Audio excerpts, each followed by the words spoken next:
They told her the car was dead. Every expert agreed. Every dealership. Every engineer with a diploma on their wall and an hourly rate that could feed a family for a month. They were all wrong. And the man who proved it, a quiet single father working out of a garage most people drove past without a second glance, wasn't just going to fix her car. He was going to save her empire. And neither of them would ever be the same. If this story already has you hooked, hit that like button right now and drop a comment telling me what city you're watching from. I want to see exactly how far this story travels.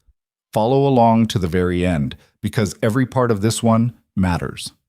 The rain had been falling for 40 minutes before Vivian Sterling's car finally gave up.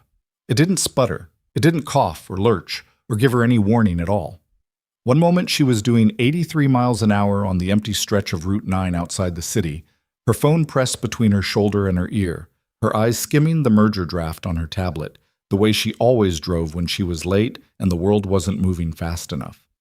And then the next moment, the dashboard lit up like a Christmas tree, every warning light she had never once seen in 2 years of owning the car, and the engine simply stopped, just stopped, like it had made a decision. She managed to coast to the gravel shoulder before the vehicle rolled to a complete halt, the wipers still sweeping back and forth across a windshield now clouded with rain, and the only sound was the patter of water on the roof and Marcus Gould's voice from the phone speaker saying, "Vivian? Vivian, are you still there?" "I'm here," she said. "The Nakamura people land at 9. We need you in that conference room by 8:30 at the absolute latest, because if they walk in before you do, it sends a message we cannot afford to send right now." Marcus. She said his name the way she said most things, cleanly, with a precision that left no room for argument. "I need to call you back." She hung up. She looked at the dashboard. Every light was red. The fuel gauge read half a tank. The temperature gauge read normal. The engine read nothing, because the engine had decided to stop existing. Vivian Sterling, 30 years old, worth somewhere north of $4.2 billion, according to the last Forbes calculation, sat on the gravel shoulder of Route 9 in a car that cost more than most Americans made in 5 years. And the car was dead. And she was 40 minutes from the most important meeting of her professional life, and the rain showed absolutely no intention of stopping. She picked up her phone and called her assistant. "Clara?" "Yes?" "My car stopped working. I need a tow service, and I need a car service to Route 9, mile marker 44, right now." "Of course. Is everything—" "Just do it, Clara." She hung up again. Then she sat very still in the driver's seat, hands folded in her lap, and stared at the rain coming down through the headlights, which were still on because the electrical system, apparently, had not gotten the same memo as the engine. Vivian was not a person who panicked. She had been 16 when her father's company went bankrupt, and the house got foreclosed, and her mother started working doubles at a diner in Tucson to keep the lights on. She had been 22 when her first startup failed so publicly that a tech blog ran a piece titled "Sterling Silver Lining Turns to Lead." She had been 26 when her CFO embezzled $800,000 from the company she had rebuilt from nothing, and then had the audacity to send her a holiday card from Boca Raton while the investigation was still open. Panicking had never once solved any of those problems, but she was also, if she was being precise about it, furious. A quiet, contained, extremely controlled fury that had been living somewhere behind her sternum since the car stopped, and that was growing incrementally with every minute that passed. The tow truck arrived 47 minutes later. The driver, a heavy man in a yellow slicker who smelled like cigarettes and wet denim, hooked up the car with the professional efficiency of someone who had done the same thing several thousand times and had long ago stopped finding it interesting. He didn't ask what had happened. He didn't offer theories. He just hooked up the car. "Where to?" he asked. "Whitmore Auto, downtown." He glanced at the car, really looked at it, the way people looked at things that cost a lot of money, and made a sound that might have been a whistle just through his teeth. "That's a Meridian Spectra, isn't it? The new one?" "Yes. They've got a dealership now over on Clement. Might be better equipped for something like—" "Whitmore," she said.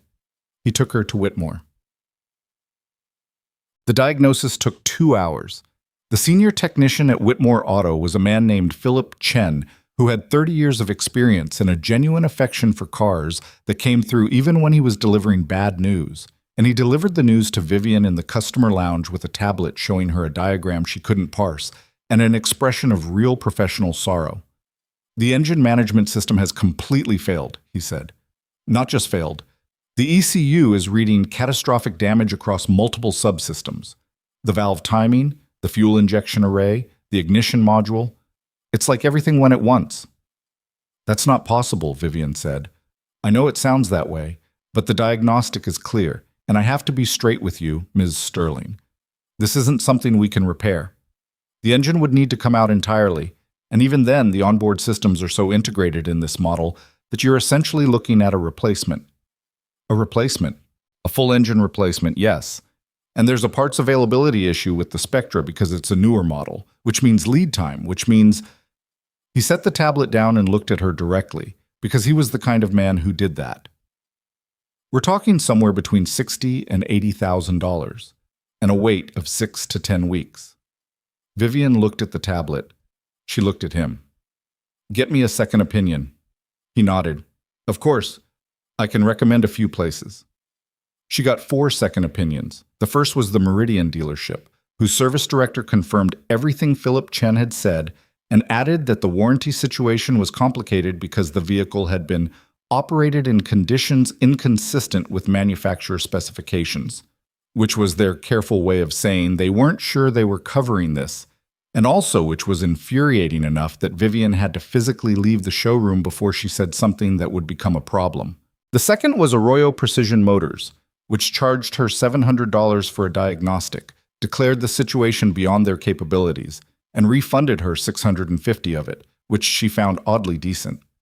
The third was a specialist out of a facility in the industrial district who had a wall of credentials and charged accordingly, and told her with complete confidence that the vehicle was essentially a total loss, and that if she wanted his honest professional recommendation, she should take the insurance settlement and purchase a new car.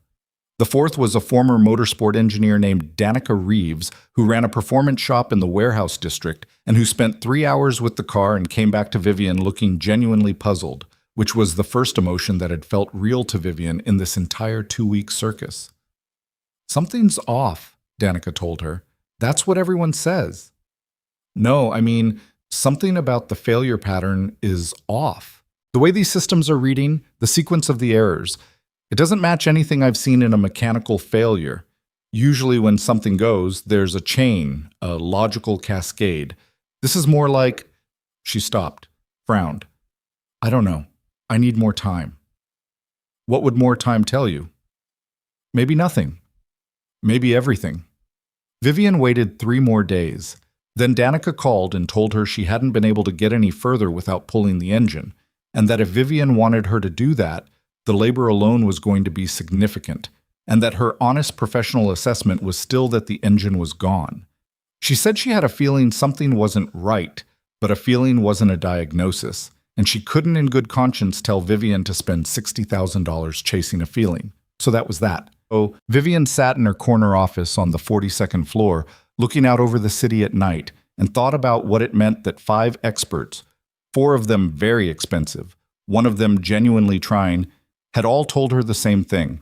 She thought about the fact that the car had been serviced 2 weeks before the breakdown at the Meridian dealership and had come back with a clean bill of health.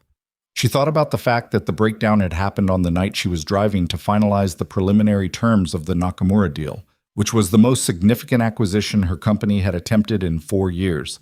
She thought about all of that very carefully. And then she did what Vivian Sterling always did when the conventional answer felt wrong to her. She rejected it. The idea started as frustration.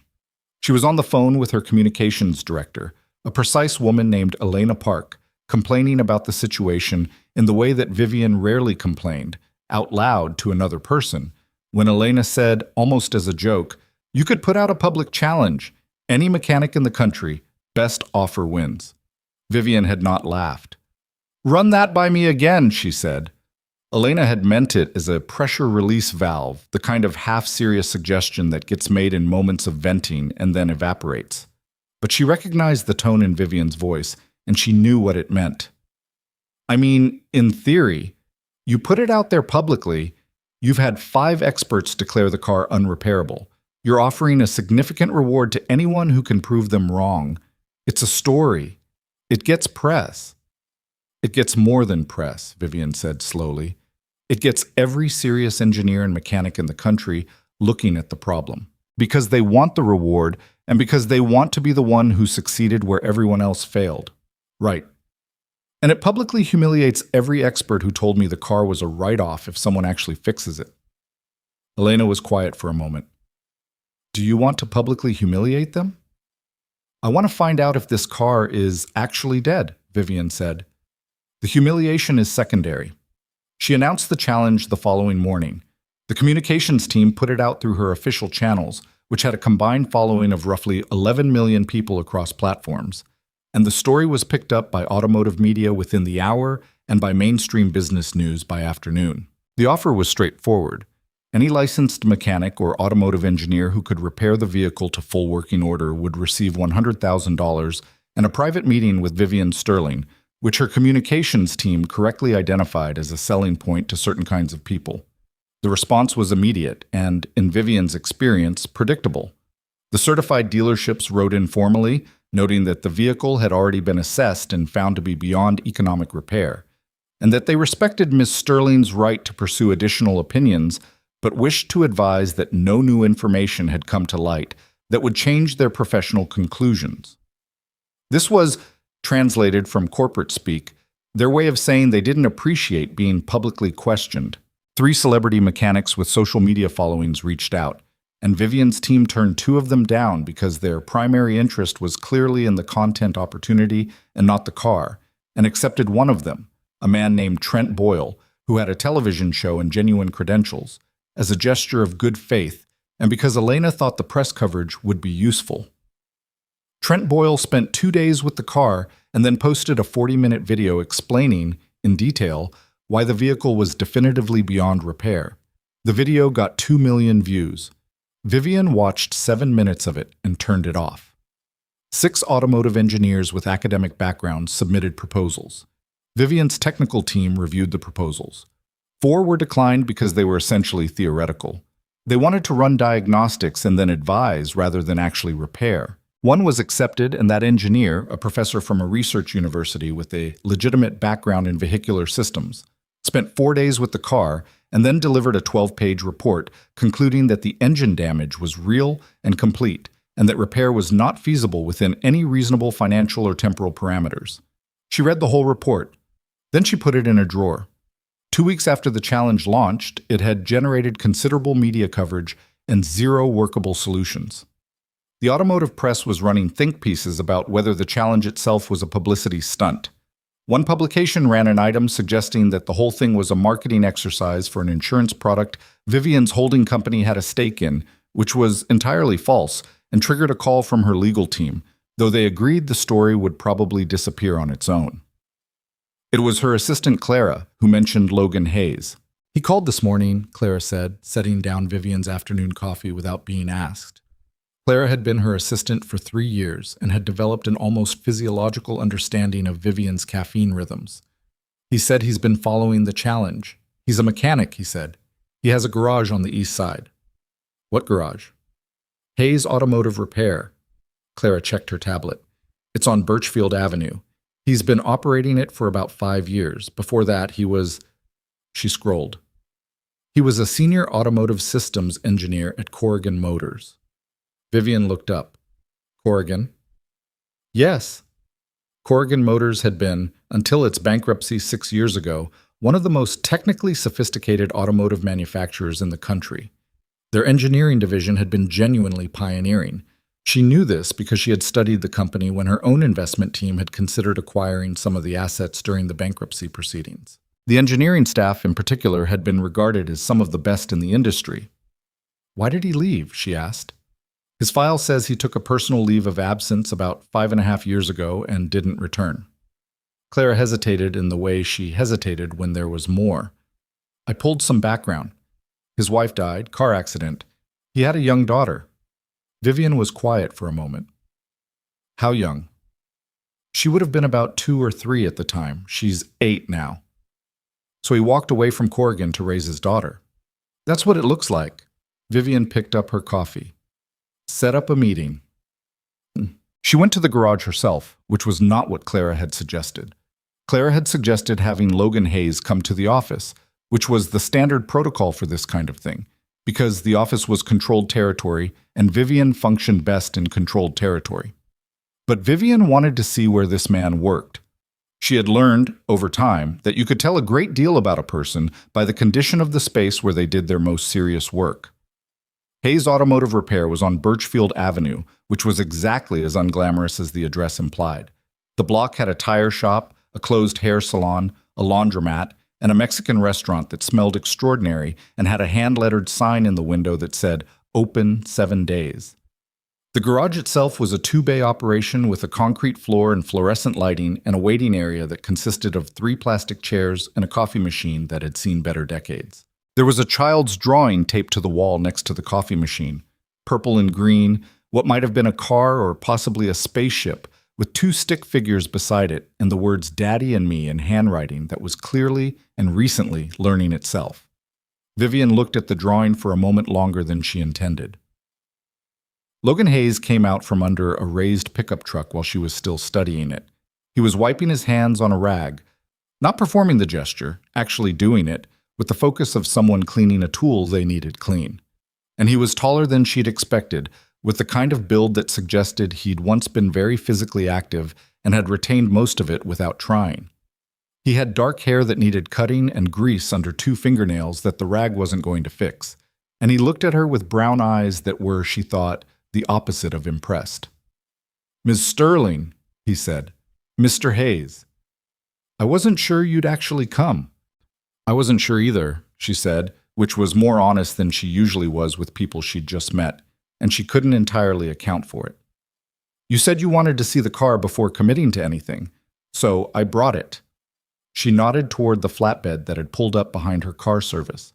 The Spectra was on the back of it, looking expensive and inert. Logan looked at the car. He looked at it for a long time, not moving, not saying anything. His expression was focused in a way that was somehow different from the experts she had watched examine the vehicles. They had all approached it with the manner of people who already knew what they were going to find. Logan looked at it like someone reading a sentence that didn't quite make grammatical sense. "Can I get it in the bay?" he asked. "That's why I brought it." He directed the flatbed driver with brief, specific instructions, and within 20 minutes the Spectra was inside the second bay, and Logan was moving around it slowly, not touching it yet, just looking. He crouched down and looked at the undercarriage. He looked at the wheel wells. He stood and looked at the hood line. Vivian stood to the side and watched him look. "You've read all the diagnostic reports?" she asked. "I read everything that was publicly available, yes, and I had a contact at one of the dealerships pull some data for me." "And?" He didn't answer immediately. He moved to the driver's side, opened the door without asking. She noticed this but said nothing, and leaned in to look at something on the dashboard. Then he straightened. "Can I ask you something?" "Go ahead." "The car was serviced before the breakdown. Routine maintenance at the dealership?" 2 weeks before. They said everything was fine." "Who authorized the service visit? Did you schedule it yourself?" She thought about this. "My assistant books the maintenance appointments. It came through the usual reminder system." "And you drove the car normally between the service appointment and the breakdown? No unusual behavior, no warning lights, nothing that made you think something was wrong?" "Nothing." He nodded slowly. Something was happening in his expression. Not excitement, not smugness, not the "I've got it" look she'd seen on a couple of the other experts when they thought they were about to make a point. It was more like the expression of someone carefully checking a calculation they suspected might reveal something unpleasant. "What do you think it is?" she asked. "I don't think anything yet," he said. "I need to look at it properly, and I need to talk to you about the proposal first." He walked her to the 3 plastic chairs and they sat. She noticed he pulled one of the chairs away from the wall and angled it so they weren't sitting in a row, so they were facing each other slightly, which she thought was either unconsciously considerate or very deliberately so, and she couldn't decide which. He had put the rag down on one of the tool chests, and she noticed his hands, which were large and competent looking and still had the grease under 2 nails. "I'm not going to take the reward," he said. She blinked. "Excuse me?" "The $100,000. I'm not going to take it." "Mr. Hayes, the whole point of the challenge—" "I know what the challenge is." He wasn't rude about it. He said it steadily, like he was correcting a small factual error. "I've been following it since you announced it, and I understand the offer. I'm saying I don't want it." Vivian looked at him. In her experience, everyone wanted the money. Even the people who performed reluctance wanted the money. "Then what do you want?" "I want to buy the car." She stared at him. "The Spectra. I want to buy it from you. Fair market value for a vehicle in its current declared condition, which your insurance company and your experts have all assessed to be essentially worthless. I'll give you $500 for it." "You want to buy my car for $500. "I want to buy a vehicle that has been declared a total loss by multiple certified professionals for a symbolic price that reflects its professionally determined value." "Yes." Vivian studied him for a long moment. She was good at reading people, not because she particularly enjoyed people, but because reading them accurately was necessary for survival in the world she operated in. Logan Hayes was not performing confidence. He was not making a bet. He was stating what he believed to be the case, with the matter-of-fact calm of someone who had spent years knowing things other people didn't know, and had made peace with not being believed about it. "And if you can't fix it," she asked, "then you've gotten $500 for a car that everybody agrees is worthless," he said. "And I'm out the $500 and whatever time I spend on it." "Why?" she said. "Why not just take the reward if you fix it? That's $100,000. He was quiet for a moment, not evasive. She'd become expert at evasion, and this wasn't it. He was considering how honest to be, she thought, and then deciding. "Because I want to own it after," he said finally. "If I fix it, I want to know I fixed it, and it's mine. That matters to me in a way the money doesn't." She thought about the drawing on the wall, the purple and green spaceship car with the stick figures. $500, she said. $500. She put out her hand. He shook it. His grip was direct and brief. "I'll need access to the full diagnostic data," he said. "Not the summary reports, the raw data from every system that threw an error. I'll have my team send it over. I'll also need to know exactly who performed the routine service 2 weeks before the breakdown. Not the dealership, the specific technician." Something shifted in her chest very slightly, like a gear finding a notch. "Why?" "Because I want to understand the full service record," he said. "That's all." He held her gaze when he said it. She held his. Neither of them said anything else about it. Logan worked on the car for 3 days before Vivian heard from him again. She didn't contact him. She had the impulse to, twice on the first day, once on the second, and each time she redirected it, which required more deliberate effort than she would have admitted to anyone. She was not accustomed to being on the waiting end of things. She was the person who moved events forward. Waiting was something that happened to other people. On the second day, she found herself on the Birchfield Auto Repair website, which was functional in the way of websites that existed because not having one would seem strange, and which had a photo on the About page that showed Logan standing in front of the 2-bay garage, squinting slightly in the sun, with a small girl on his shoulders who had both fists raised in the air like she had just won something. The girl had his dark coloring and appeared to be entirely delighted by life in general. The caption said, "Logan Hayes and daughter Nora." Vivian closed the tab. On the third day at 11:40 at night, her phone rang. She was still at the office, which was not unusual. "I found something," Logan said. His voice was different, not louder. Logan Hayes was not a loud person, she was already certain of that. But there was something under it, a controlled energy she hadn't heard before. "Tell me," she said. "Not over the phone." A pause. "Can you come in tomorrow morning? Early." "How early?" 7. She was there at 6:50. The garage was already open when she arrived, the bay doors rolled up, the fluorescent lights humming against the early gray of the morning.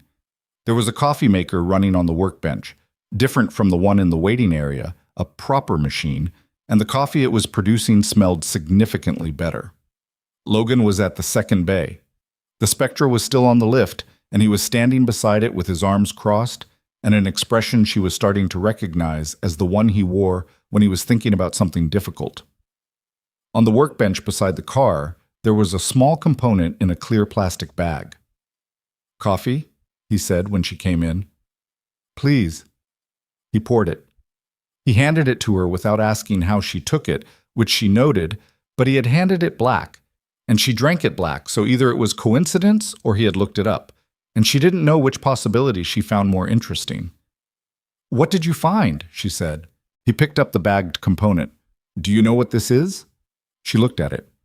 It was small, perhaps 2 inches long, cylindrical, with a connector at one end. "No." "It's a sensor module in the engine management system," he said. "Specifically, it's the primary interface between the ECU and the engine's subsystems. It tells the computer what's happening with the engine in real time." He turned it in his hand. "When this fails, or reads as failing, the computer shuts everything down. It's a safety protocol. Catastrophic error detected across multiple systems, engine shuts off." "And it failed?" "No," he said. "It didn't fail. It was modified." The word landed quietly in the space between them. "Modified," she said. "Someone replaced a component inside this module with a near-identical one that was specifically engineered to read as catastrophically damaged without actually being damaged. Every diagnostic you ran, every system that checked the car, read the signal from this module and agreed with it. The car told them it was dead. They believed it." He set the component down. "It's a very sophisticated piece of work. Whoever built this knew exactly how the ECU interprets sensor data and exactly how to make a false reading appear completely genuine." Vivian set her coffee down very carefully on the workbench. "Someone sabotaged my car," she said. "Yes." "Deliberately?" "Yes." She looked at the small component in the plastic bag. It was so small. That was the part she kept circling back to. The thing that had stopped her car on a highway at 11 at night, caused 11 weeks of professional humiliation and $140,000 in diagnostic fees and expert consultations, and potentially compromised the most important business deal of her professional year, was something she could have put in her pocket without noticing. "You're certain," she said. "I can walk you through everything," he said. "The specs, the comparison to the OEM component, the way the modification is structured. I took photos at every step. I saved everything. And the car can be fixed." "The car can be fixed," he said. "Swap out this module for the correct one, run a full system reset. It should start up fine. The engine itself is completely undamaged." He paused. "I can do it in about 4 hours." She looked at him. The fluorescent lights above them were the unflattering kind. She was aware of this because most people look slightly unwell under fluorescent lights, and she suspected she was no exception. Logan looked like he was accustomed to them. "Mr. Hayes," she said. "Logan," he said. "Logan." She picked her coffee back up because she needed something to do with her hands. "Someone sabotaged my car. They had access to it during the routine service 2 weeks before it broke down. They needed enough technical expertise to build this," she nodded at the component, "and to install it without anyone noticing during a standard service visit. That means someone with automotive engineering knowledge and a connection to the dealership." "Yes." "The Nakamura merger was announced 6 months ago," she said. "The preliminary terms were due to be finalized the night my car broke down." He was watching her. "The stock in my company has dropped 9% in the past 2 months because of delays in the merger process," she said. "That's a significant amount of money for anyone who was shorting it." She felt the pieces assembling cold and logical, the way she always felt when she found the through line in a complicated problem. "Someone didn't just want to delay me that night. They wanted to delay the merger itself. Drag it out, create uncertainty, drive the stock down, and potentially," Logan said quietly, "engineer a situation where someone could move on your company at a lower valuation." She looked at him. "You've been thinking about this." "I've had 3 days in this garage," he said. "I had a lot of time to think." "And you didn't call me until you were sure." "I didn't call you until I was sure," he confirmed. She looked at the component in the bag again. "Keep it safe," she said. "Already photographed and documented," he said. "The bag is sealed. I haven't handled it without gloves since I identified it. I know how evidence works." You know how evidence works. Something moved across his face. Not quite amusement, more the muscle memory of it. I've had reason to know, he said. She didn't ask about that yet. There would be time. Right now she was looking at the bagged component and thinking about 9% stock loss and delayed merger terms, and who exactly stood to benefit from her company being vulnerable. The coffee machine behind them made a sound like it was finishing a cycle. Outside on Birchfield Avenue, the city was beginning its morning. Fix the car, she said. I will. And then I need you to help me figure out who did this. Logan Hayes looked at her for a moment. He wasn't surprised. She could see that. He'd been waiting for her to get there, maybe since the phone call last night, maybe since she'd walked into the garage 3 days ago. I figured you'd say that, he said. Is that a yes? He uncrossed his arms, picked up a wrench from the workbench, and turned back toward the car. Let me fix it first, he said. But Nora Hayes was 8 years old, and she could tell when her dad was worried about something by the way he made pancakes. On regular mornings, she got the normal kind. Round, from a box mix with butter and syrup, if she ate her banana first. On the kind of mornings when her dad was worried about something, she got the fancy kind with blueberries from the container in the freezer because he made them when he was distracted and he only ever added the blueberries when he wasn't paying full attention to what was in his hands. Saturday morning, she came downstairs and saw blueberries. Who were you on the phone with so late? She asked, climbing onto the kitchen stool. She was a morning person, which her dad sometimes said was cosmically unfair given that I made you. And she had her mother's eyes and his cheekbones, and she would eventually have her mother's hair, but right now it was a mess because she had slept on it wrong. Business stuff, he said. The car? He looked at her. You've been weird about that car, she said, since like 3 days ago. She accepted the plate of blueberry pancakes. Kira's mom says there was a lady billionaire on the news who had her car broken. Kira's mom is correct, he said. Is it that car? He poured himself coffee. Real coffee, not the kitchen machine, but the French press he only used when he needed to think, and leaned against the counter and looked at his daughter in the way he sometimes looked at her when he was deciding how much was the right amount to say. Yes, he said. It's that car. Did you fix it? I'm going to. Can you fix it? Nora. Well, if all those other people couldn't, I know something they didn't know, he said. She considered this, chewing thoughtfully. What do you know? He crossed the kitchen and kissed the top of her head, which she tolerated because she was 8 and not 12 yet. You'll see, he said. That's a dad non-answer, she told him. Yes, he said. It is. He turned back to the stove, and she watched him stand there with his coffee and his blueberry pancake distracted worry, and she thought about how when she was little she used to think her dad was just her dad, the pancake person, the homework helper, the one who sat in the car outside school dances he hadn't understood she was too young to be invited to yet. And then last year, Mrs. Ortega's car had broken down in the school parking lot, and her dad had fixed it in 20 minutes with stuff from the back of his truck. And Mrs. Ortega had looked at him like she was seeing him for the first time, and Nora had thought, other people don't know. She'd always known, she thought. She just never thought about the fact that other people didn't. She ate her blueberry pancakes. Her dad stood by the window and looked at his phone and thought about whatever he was thinking about.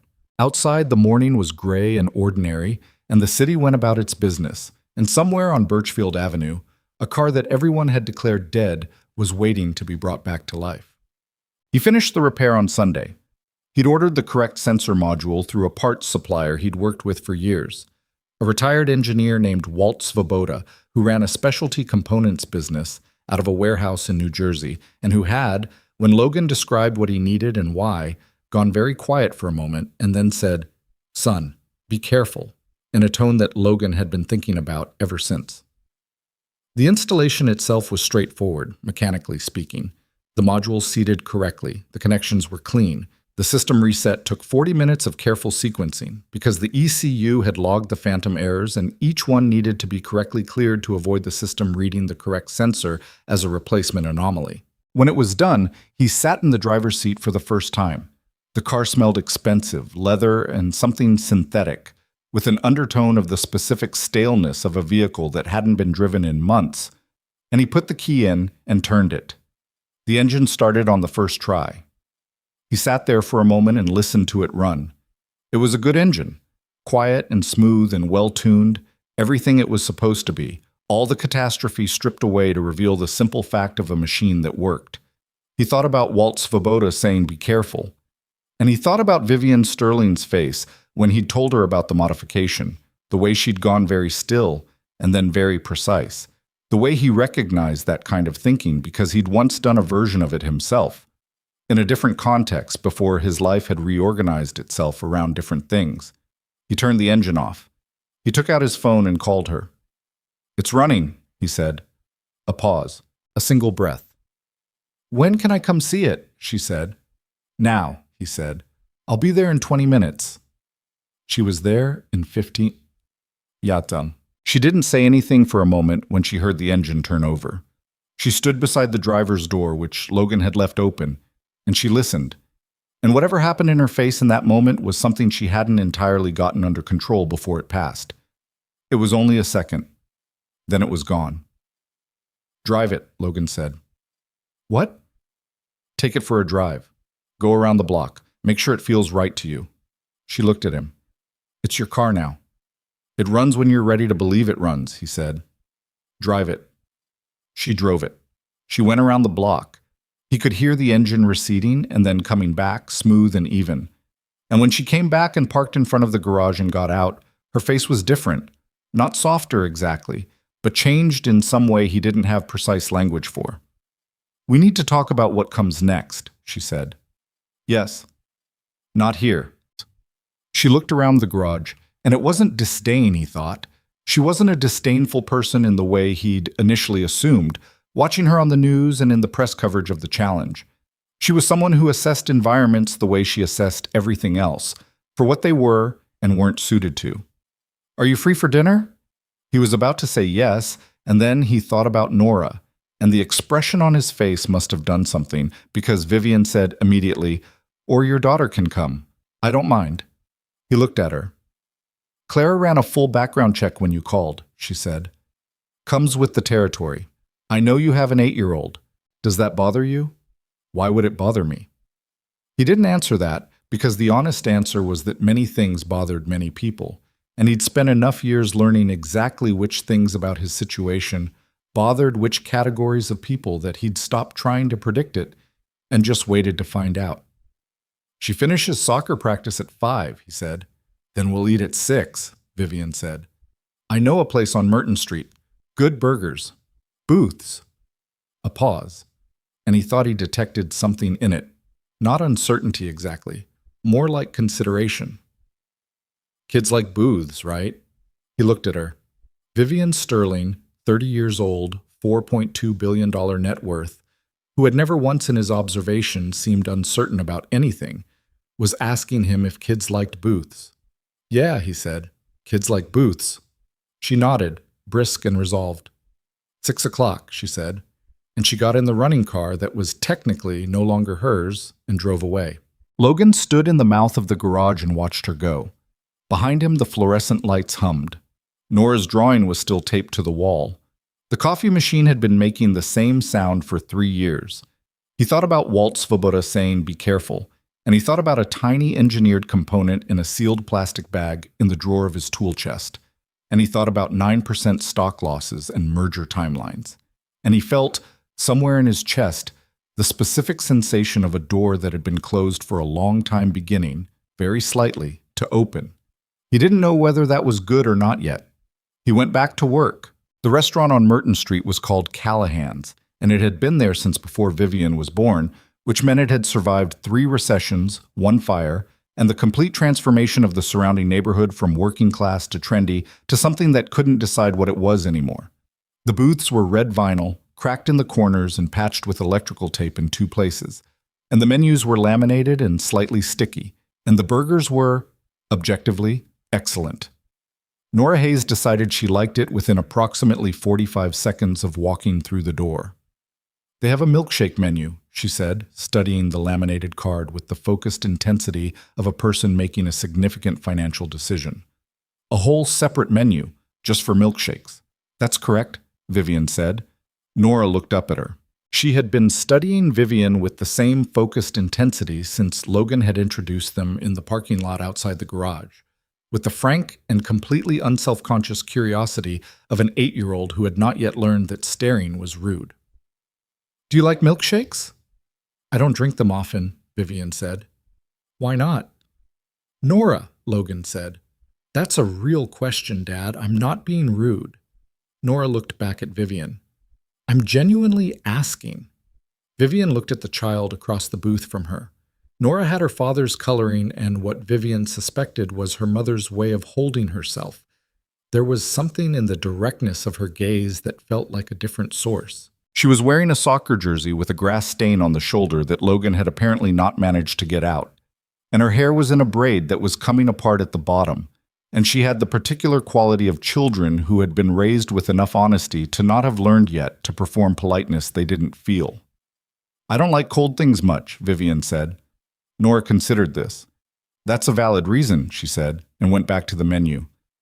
Logan caught Vivian's eye over the top of his own menu. His expression was the kind that didn't quite allow itself to be a smile but was in the vicinity of one. Vivian looked back down at her menu. They ordered. Nora got the chocolate milkshake and negotiated a side of onion rings in addition to her fries with the practiced ease of someone who had done this before and knew exactly which parental threshold she was working with. Logan got a burger and coffee.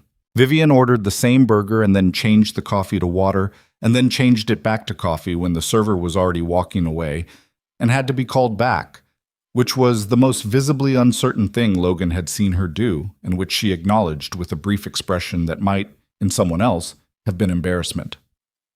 "Long day," she said. "Yeah," he said. The server brought their drinks. Nora took a pull of the milkshake with the satisfaction of someone who had earned it. Logan wrapped his hands around his coffee mug. "So," Vivian said, "the executives involved in the merger." "Nora knows I sometimes talk business at dinner," Logan said to Vivian. And then, to Nora, "This is going to be a business conversation for a little bit. You can listen or zone out, your choice." "I'll listen," Nora said, because she was 8 and curious, and her father had, by accident or design, raised her to think that interesting things were worth paying attention to. Vivian looked at Logan. "I pulled everything I could on the Nakamura deal," he said. He had spent the day at a laptop at the front desk of the garage, between customers, running searches that he suspected had put him on at least 2 financial news alert lists. Publicly available information only, shareholder filings, board meeting records, news coverage, the deal structure, the timeline. And?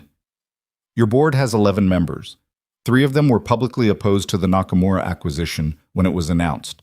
They went on record, 2 in trade publications, 1 in a shareholder's letter. He picked up his coffee. One of the 3 is a man named Gerald Thorne. Vivian's expression didn't change, but something in it sharpened. "Thorne has been on the board for 9 years, Logan continued. "He holds about 4% of the company's stock personally, and he controls another 8% through a network of investment vehicles that took me about an hour to trace through the public filings." He paused. 2 of those investment vehicles are also listed as minority stakeholders in a private equity firm called Meridian Capital Partners. "I know Meridian," Vivian said. "I know you do. They made a non-binding offer to acquire a 20% stake in your company 14 months ago, which you declined." He set the mug down. "Shedis, your stock was at $114 when you turned them down. It's at $91 now." The table was quiet for a moment, except for the ambient noise of the restaurant and Nora's milkshake. "If someone were shorting Sterling Holdings stock," Vivian said carefully, "and they needed the price to drop another 10 to 15% to make the position significantly profitable. Delaying the Nakamura merger creates uncertainty.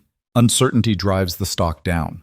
If the stock drops below 85, your company becomes an attractive acquisition target for a firm that already expressed interest at a much higher valuation." He looked at her steadily. "That's not an accusation. That's a sequence of publicly available facts that describes a plausible motive." "Gerald Thorne," she said, "and possibly others. I don't have names. I have a direction." Vivian picked up her coffee and held it without drinking. She was doing that thing Logan had noticed before. The processing that looked from the outside like stillness, but was actually the opposite. Thorne doesn't have the technical knowledge to engineer that component, she said. No, but he has money and he has connections to the automotive sector through his investment portfolio. 3 of his funds have stakes in auto industry suppliers. Logan turned his coffee mug slowly on the table.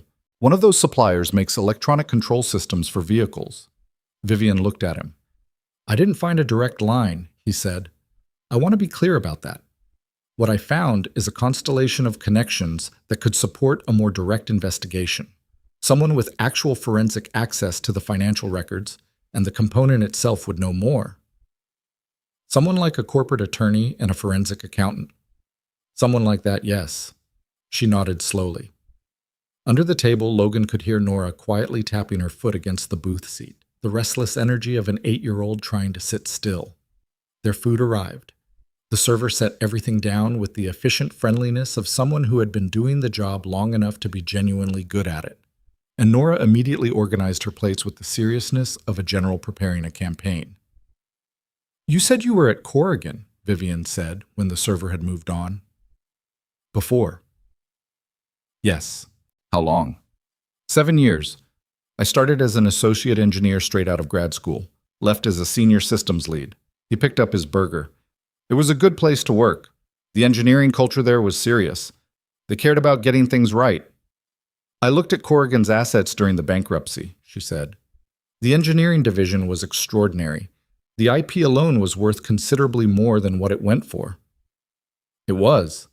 He said it without bitterness, which surprised him slightly, because there had been a period when it hadn't been without bitterness. A lot of good engineers scattered after. Some went to the big manufacturers, some started their own things. And you went to Birchfield Avenue. He ate his burger. And I went to Birchfield Avenue. Nora looked up from her onion rings. Mom died, she said to Vivian, with the directness of a child who had learned to say a hard thing plainly because the alternatives had been practiced and found wanting. So Dad stopped working the big job and opened the garage so he could be home more. Logan didn't say anything. He didn't look up. Vivian looked at Nora. I know, she said quietly. I'm sorry. It was when I was little, so I don't really remember her. But I have pictures. Nora went back to her onion rings. Dad says she was funny, funnier than him.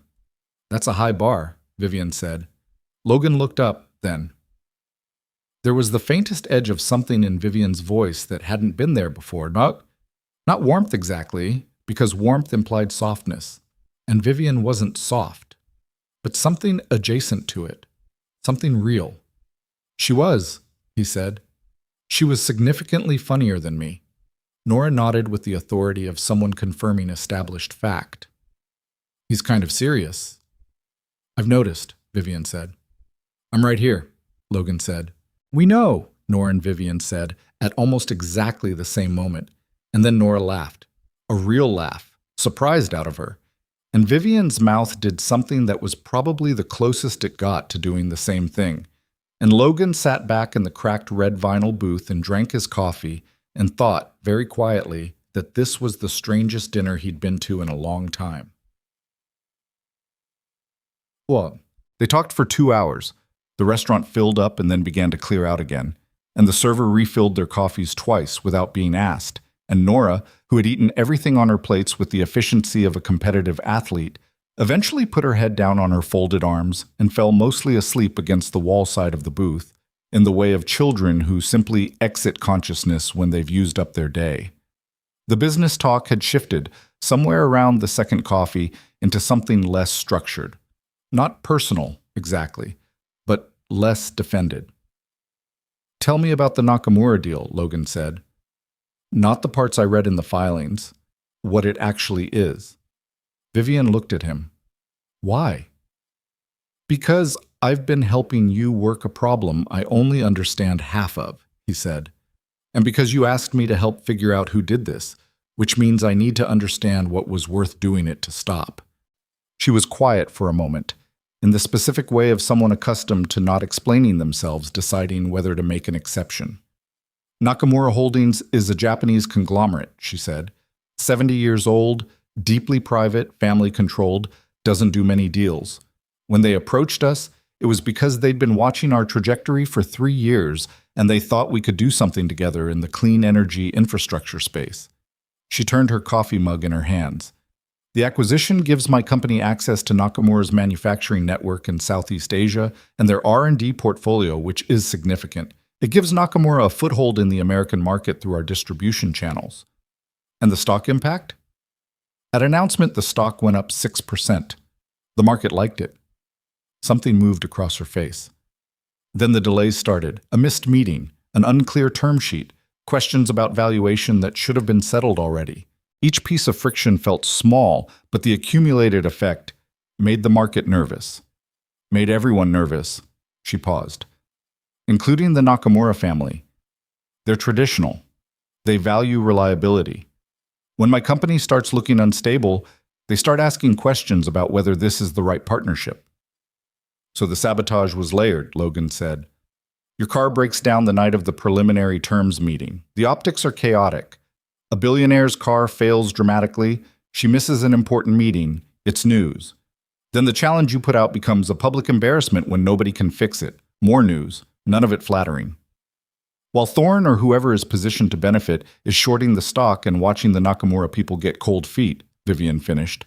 And if the deal collapses, the stock drops hard. And a company with depressed stock and a failed high-profile deal is a much easier acquisition target.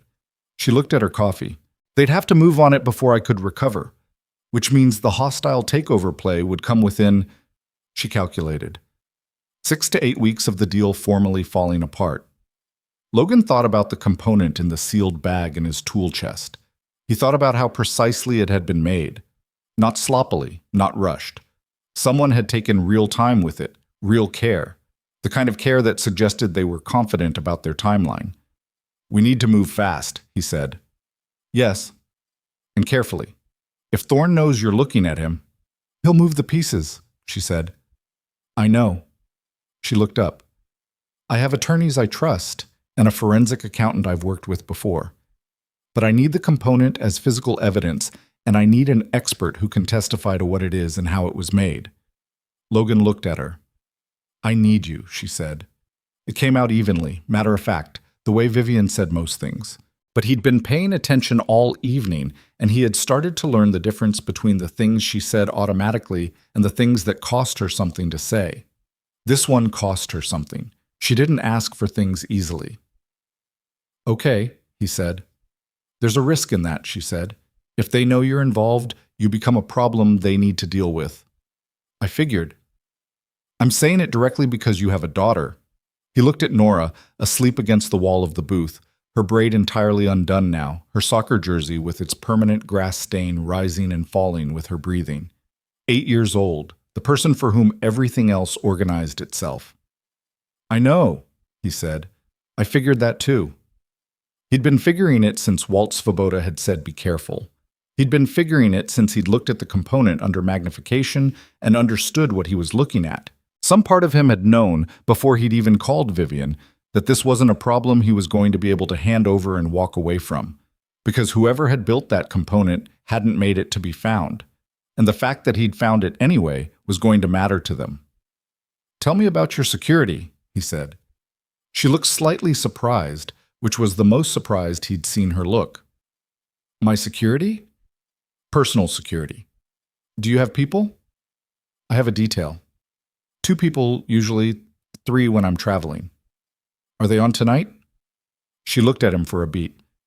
There's a car outside. He nodded. I want to move the component tomorrow, out of the garage, somewhere I choose that nobody else knows about yet. I can arrange a secure location. Not yet, he said. If your systems have been compromised, if Thorne has someone inside your organization, which I think is likely given how the service appointment was coordinated, then anywhere that goes through your infrastructure is potentially visible. He paused. I know a person. Retired engineer, trustworthy, has secure storage. I'll move it there first, and then we figure out the chain of custody with your attorneys. Vivian looked at him for a long moment. He could see her evaluating, the way she evaluated everything, not distrustfully, but thoroughly. All right, she said. I'll need a few days to get everything properly documented. The photos I took, the specifications, the comparison to the OEM part. He finished his coffee. and I want to go back through the service record from the dealership, the specific technician who worked on your car that day. I can have Clara pull that, without going through any system that Thorne might have access to." She nodded, and he could see her adjusting internally the way she was accustomed to operating, through her infrastructure, through her team, through the systems she had built, and recognizing that some of those systems were now uncertain ground. He thought that must be a strange sensation for her. He thought she was handling it well, which probably meant she had been through uncertain ground before. She had. He'd read enough about her to know that. Nora made a sound in her sleep. Logan glanced at her.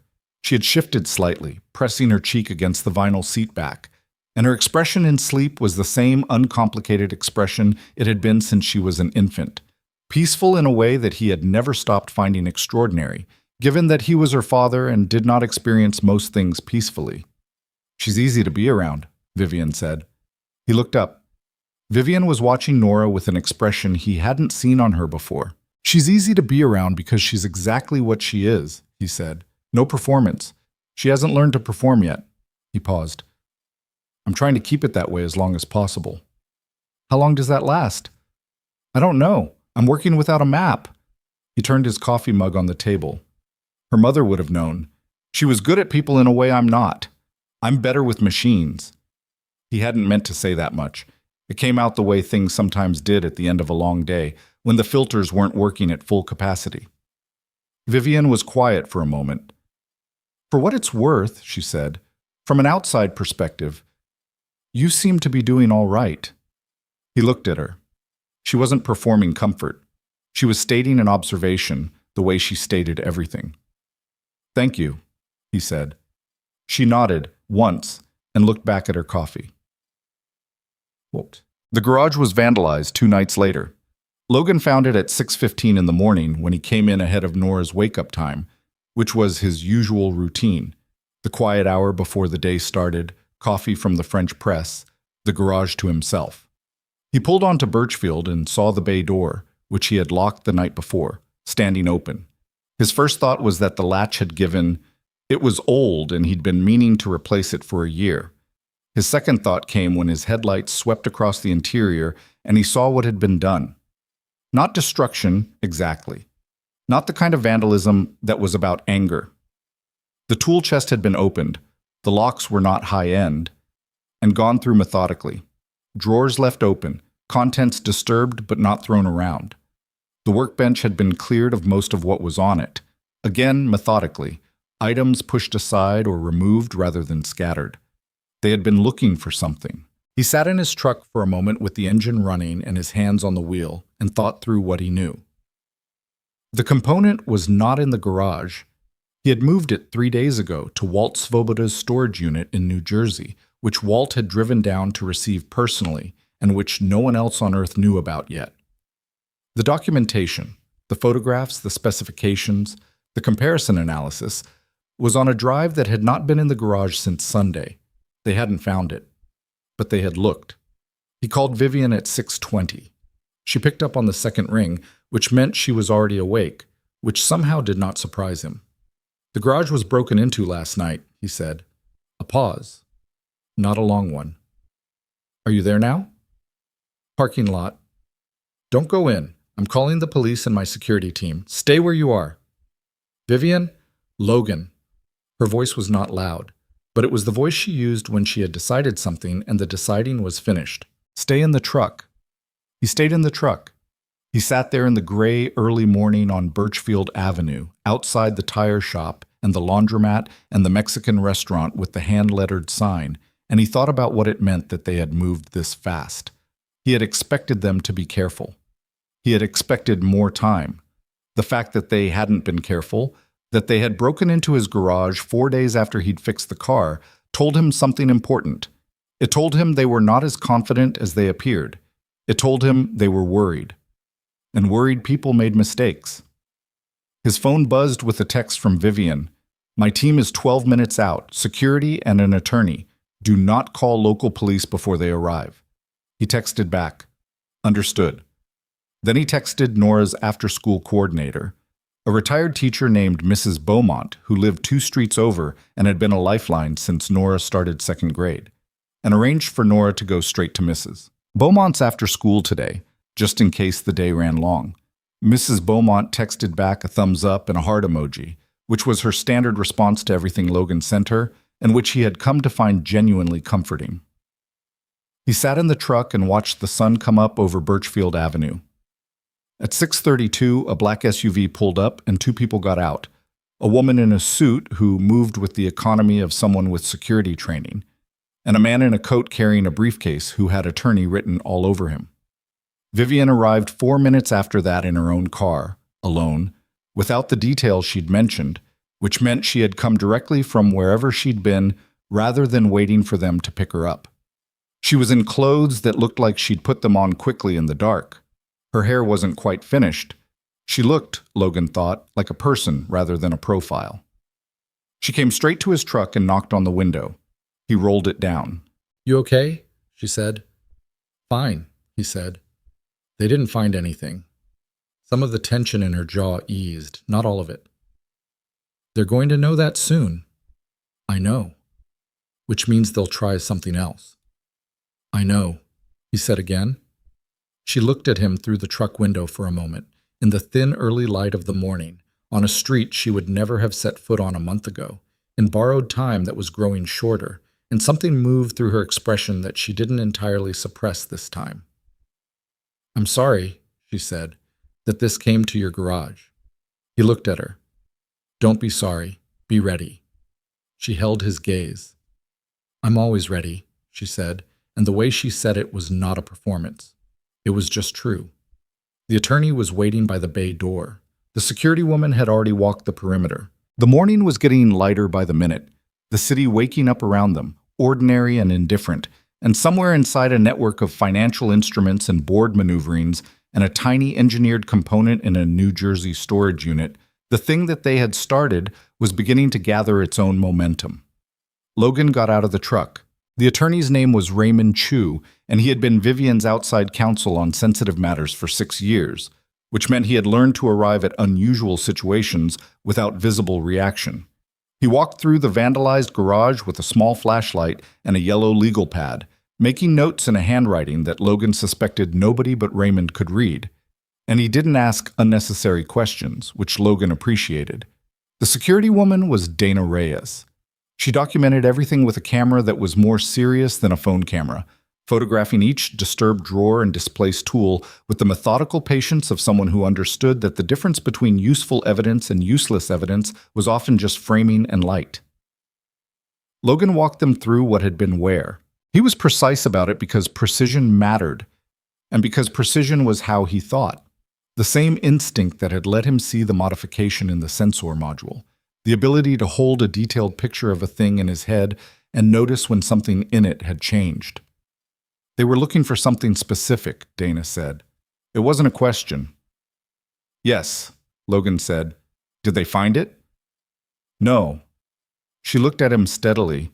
She had the look of someone who had been told partial truths by clients before and had learned to ask questions whose answers would reveal which kind of truth she was getting. "Is the thing they were looking for currently in this garage?" "No," he said again. "It's in a secure location." Raymond looked up from his legal pad. "We'll need it." "I know. I need to bring someone into the chain of custody first. Someone I trust." Raymond and Dana exchanged a look. The kind of look that people who worked together for a long time exchanged without deciding to, full of compressed communication. Then Raymond looked back at his legal pad and wrote something. Vivian had been standing near the workbench, not touching anything, watching the documentation process with the focused quiet of someone who processed difficulty by getting very still rather than very loud. When Logan looked at her, she looked back at him. "Walt Svoboda, she said, low enough that it was just for him. He hadn't told her Walt's name.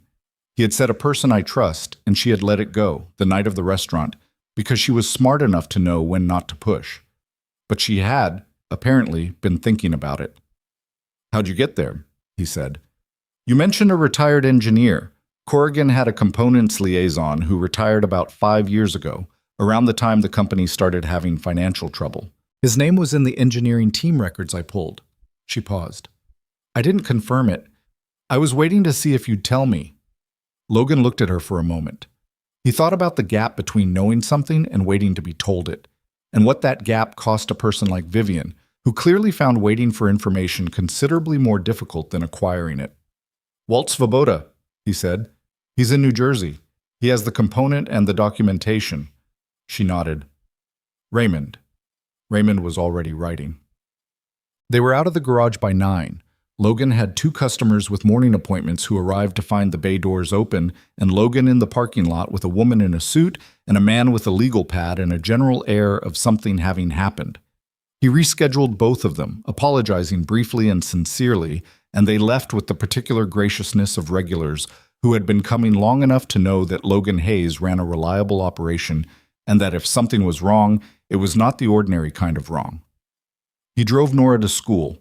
She had not been in the garage that morning, had woken up and found him already on the phone, and had eaten her cereal and watched him with the careful eyes of a child calibrating how worried to be. He had told her the truth, abbreviated. Someone had broken into the garage looking for something. Everything was okay. The something was not there. Are we safe? She said. He had considered for a half-second the automatic reassurance. Then he thought about the kind of person he was trying to raise. I think so, he said, but I'm being careful. She nodded. She ate the last of her cereal. Is the lady helping? Vivian? Yes. She seems smart. She is. Is she nice? He thought about that. She's trying, he said, which was, he thought, the most honest answer. Nora appeared to find this satisfactory. She picked up her backpack and her lunch and kissed his cheek, quickly, with the efficiency of someone who had decided affection was fine, but time was finite, and got out of the car. He sat in the school drop-off lane and watched her walk through the front doors and thought about, I think so, but I'm being careful, and whether that was true, and what he would do if it became less true. Then he pulled out of the lane and drove to meet Vivian. She had set up a temporary workspace in a private conference room at a law office downtown. Not her own company's offices, specifically, because Raymond had flagged that her building's security logs were visible to board members, including Thorne, through a provision in the company's governance structure that had been standard practice and was now a liability. The law office was on the 14th floor of a glass building on Commerce Street and had the mild airlessness of spaces that existed entirely for work. No windows that opened, good lighting, a table long enough for 6 people, and a coffee service that Raymond had arranged without being asked. Walt Svoboda joined by video from New Jersey, his camera pointed slightly too high so that what they mostly saw was his chin and the shelves of components and reference books behind him, which he had been told 3 times to adjust and had not adjusted. He was 71 years old and had the physical presence of someone who had spent decades around heavy machinery. Broad through the shoulders, economical with his words, with the hands of a man who still used them for actual work. Logan, he said when the call connected, you look tired. I'm fine, Walt. You don't look fine.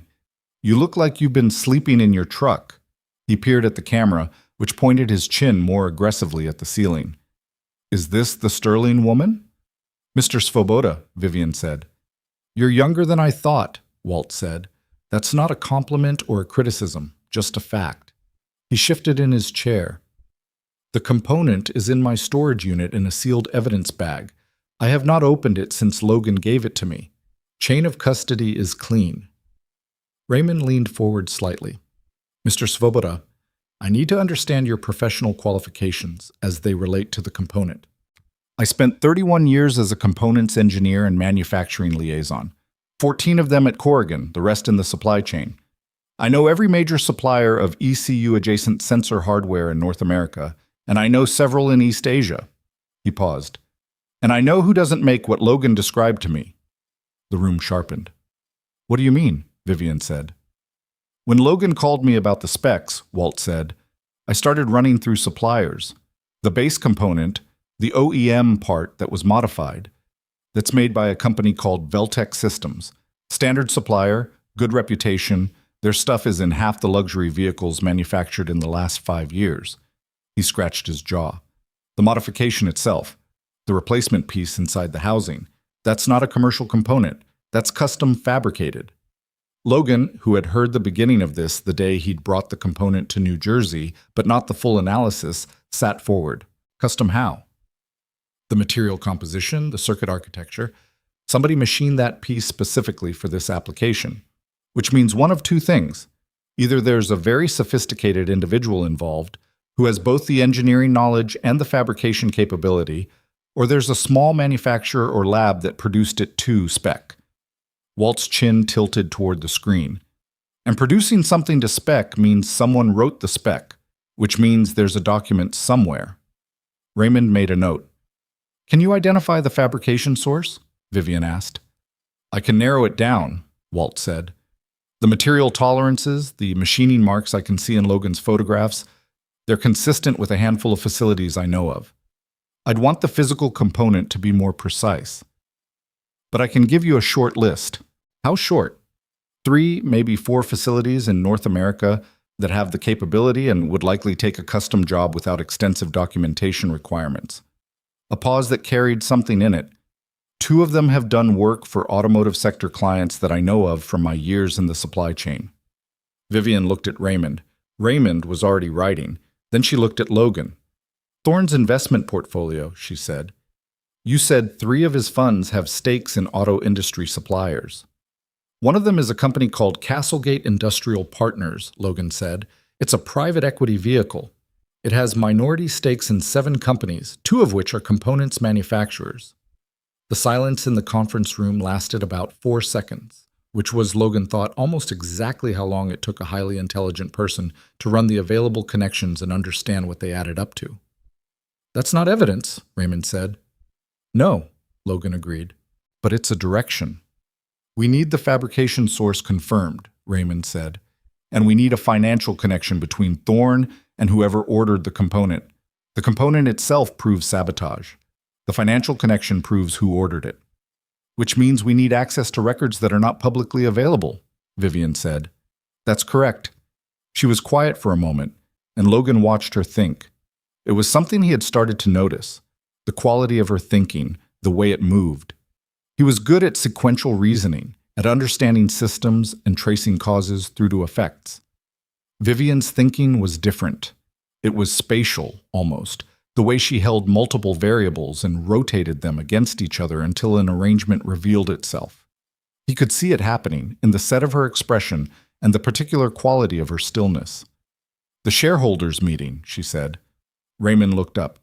It's in 18 days, she said. It was already scheduled. It's the quarterly meeting, the one where the Nakamura deal was supposed to be formally ratified. Her voice was level. If we're going to do this, we do it there, publicly, with documentation. Vivian. Raymond set down his pen. If we go to the shareholders' meeting with incomplete evidence, then we need complete evidence in 18 days, she said. That is not a reasonable... Raymond! She said his name the way she said most names, with the precision of a person who was about to make a point they had already fully thought through. If we take this through normal legal channels, through investigation and discovery and filing and response, it takes months. And in months, the Nakamura deal is dead, and whoever is behind this has had time to cover their tracks and reposition and laugh at us from whatever beach they've chosen. She picked up her coffee. 18 days. Shareholders meeting. We present the evidence directly to the board, in public, in a forum where Thorne cannot delay or deflect because the cameras are on and the shareholders are in the room. Raymond looked at her for a long moment. He was, Logan thought, a man who had spent 6 years watching Vivian Sterling make calls that seemed too fast and too aggressive, and then watching them work. We'll need the fabrication source confirmed, Raymond said. We'll need at least one financial connection documented, and we'll need an expert who can explain the component to a non-technical audience. He said this last part looking at Logan. Logan looked back at him. I can do that. Walt's chin moved on the screen. I'll start on the short list today, he said. If Logan can get me the physical component back, I can have preliminary fabrication analysis in 72 hours. The chain of custody for the physical component needs to go through my office once you're done, Raymond said. I'll arrange secure transport. Fine, Walt said. One more thing. A pause. Logan, these people broke into your garage. They did it fast, inside a week of you fixing the car. That means somebody's been watching you since you stepped forward with the challenge. The conference room was quiet. I know, Logan said, and they'll know by now that they didn't find what they were looking for, Walt said. So what comes next is either they back off because they're scared, or they don't back off because they're more scared of the alternative. Which option do you think is more likely? Vivian asked. Walt's chin pointed at the ceiling for a moment. In my experience, people who go to the trouble of engineering a component that's sophisticated don't scare easy, he said. They've already decided this is worth doing. That doesn't change just because one step didn't work. He signed off. His chin disappeared from the screen. The three of them, Logan, Vivian, Raymond, sat around the conference room table in the air-conditioned quiet of the 14th floor. He's right, Vivian said. Yes, Logan said. Which means we need to talk about your security. We talked about this. We talked about it, and then someone broke into your garage, she said, with the directness of a person who believed in naming things accurately. That conversation needs to happen again with a different conclusion. He looked at her. He understood what she was offering, and he understood why. And he also understood that accepting it meant a particular kind of entanglement that he had not had in his life for a long time, and that there was a part of him that balked at it on instinct. The same part that had turned down every well-meaning suggestion after Anna died that he should take help, accept support, let people in. Dana can do a security assessment of the garage and the house, Vivian said. Not permanent surveillance, just an assessment of what needs to change. All right, he said. She looked slightly surprised that he hadn't pushed back more. He noticed this. I have a daughter, he said simply. She nodded. She looked briefly like she wanted to say something else, and then she didn't. The next 9 days were the strangest of Logan's recent life, which was saying something because the preceding weeks had already covered considerable unusual ground. He ran the garage. He had two. The mortgage on the building was real, and the bills were real, and his two full-time customers and the steady walk-in traffic of the neighborhood were what kept the lights on. He opened at 7 and worked until 4, and then got Nora from Mrs. Beaumont's, or from school, depending on the day, and made dinner and helped with homework and listened to an extended narrative about a conflict in her friend group that seemed to involve a borrowed bracelet and several layers of social complexity that he followed approximately half of. He also spent 2 to 3 hours every evening in the back office of the garage, on the phone or video call with Raymond or Walt or Vivian, working through the evidence chain that they were building piece by piece with the focused slowness of people who could not afford to get anything wrong. Walt confirmed the fabrication source on day 4. One of the 3 facilities on his short list, a precision machining operation in Delaware called Harkin Industrial, had the specific tooling signatures that matched the modified component. Harkin Industrial was small, private, and had done custom work for clients in the automotive sector without extensive paper trails. Raymond had a contact in the financial due diligence world who confirmed, after 2 days of careful inquiry, that Harkin had received 2 payments in the previous year from a shell company registered in Delaware called NX Strategic Group. NX Strategic Group's registered agent was a law firm. The law firm had 4 clients. One of them was Gerald Thorne. Raymond called Logan at 11:15 on a Tuesday night to tell him this. How solid is it? Logan asked. He was in the garage back office, the lights down low, the street outside quiet. The connection exists, Raymond said. Whether it's admissible and what it proves are separate questions, but the connection exists. Does Vivian know? I'm calling her next. A pause that was unusual for Raymond, who was not a pausing kind of person. This is starting to look real, Logan. It was always real. I mean, legally real, actionable real. Another pause. If this goes to the shareholders' meeting and it works, it becomes a significant event, the kind that gets attention. I know. And if it doesn't work, if we miscalculate, if Thorne has prepared a counter, if the evidence looks thinner in that room than it does on paper. Raymond, Logan said, there are consequences for everyone involved that I need you to understand. I understand them. You have a daughter, Raymond said, which was what everyone kept saying, as if he were somehow unaware of this fact. I know I have a daughter, Logan said, more sharply than he intended. Then, more evenly, I know. I've thought about it. I'm still in. Raymond was quiet for a moment. Okay, he said, and then, in a tone that was not quite Raymond's usual register. She's lucky to have you for a father. Logan sat with that for a moment. Good night, Raymond, he said.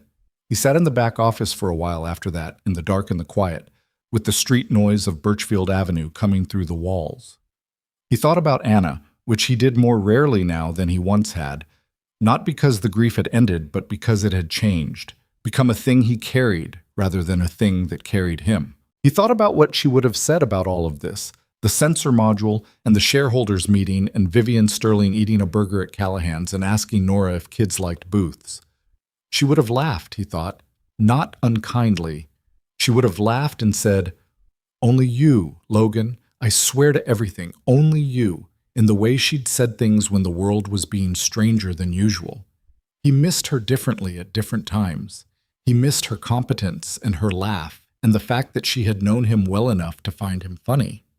He missed having someone who understood the whole picture of him, not just the mechanic part or the father part or the engineer part. He sat in the dark for another 5 minutes. Then he turned the lights back on and went back to work. On the 11th day, Nora's school called at 2:15 in the afternoon. Logan was under a Subaru with a brake issue when his phone rang. He saw the school's number and slid out from under the car and answered it with the specific attention shift that school numbers required. The assistant principal's name was Mr. Delgado, and he was a calm man by nature. And he was calm now, but there was something underneath the calm.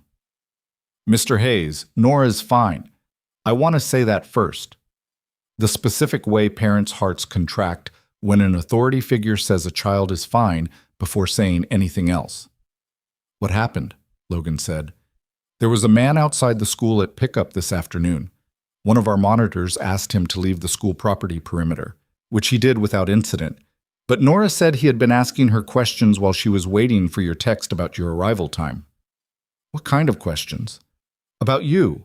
About your work. She said he asked if you'd recently worked on a nice car. A pause. Nora told him her dad worked on lots of cars and that she wasn't allowed to talk to strangers. And then she went inside to the front office. She did exactly what she was supposed to do. Logan was already walking toward his truck. She's in the front office now. She's fine. She seems more annoyed than scared, honestly. A brief, uncertain pause. She's been asking for a milkshake. He called Vivian while he drove. She picked up in one ring. They went near Nora, he said. 3 seconds of silence, then, I'm sending Dana to the school right now. Don't hang up. He heard her talking to someone on another line, brief and precise. Then she was back. Dana will be there in 8 minutes. She'll stay with Nora until you arrive. Logan, her voice changed slightly, the specific change he had learned to listen for, the one that meant she was setting something aside in order to say the thing beneath it. I'm sorry. This is because of me. It's because of whoever sent that man, he said. Logan, don't, he said. Don't apologize for other people's choices. That's not useful right now. He turned onto the avenue that led to the school. What is useful is that we don't have 18 days anymore. No, she said. We don't. How fast can Raymond move the shareholders' meeting? It's already scheduled. I'm calling Raymond now to talk about how we present what we have. What we have is good, Logan. It's enough. It needs to be more than enough. It needs to be undeniable. I know. He pulled into the school parking lot. Through the front window of the building, he could see Nora sitting in the front office with her backpack on, talking to the receptionist. Even through the glass and the distance, he could see she was fine. The way she held herself, the way she was gesturing while she talked, with that quality she'd always had of being fully present in whatever moment she was in. His hands were shaking slightly on the wheel. He looked at them. He made them stop. Logan? Vivian's voice. I'm at the school. Go get your daughter. I'll handle everything else right now. You handle that. He got out of the truck. He walked through the front doors. Nora looked up from the receptionist's desk and saw him, and her face did the thing it did, that immediate ease, the recalibration of a child who had been managing without their person and could now stop managing. Dad, she said. Hey, Bug. She crossed the office and he met her halfway, and she let him hold her longer than she usually would, her face against his shoulder, her backpack still on, and he felt the particular weight of her, 8 years old and solid and entirely herself, and he held on. I told him I don't talk to strangers, she said into his shoulder. I know, Delgado told me. You did exactly right. He was asking about your car stuff. I know. She pulled back enough to look at him. Her expression was not scared. It was, as Mr. Delgado had said, more annoyed. The specific annoyance of someone who felt their time had been wasted by an adult behaving stupidly. Are we okay? We're okay, he said.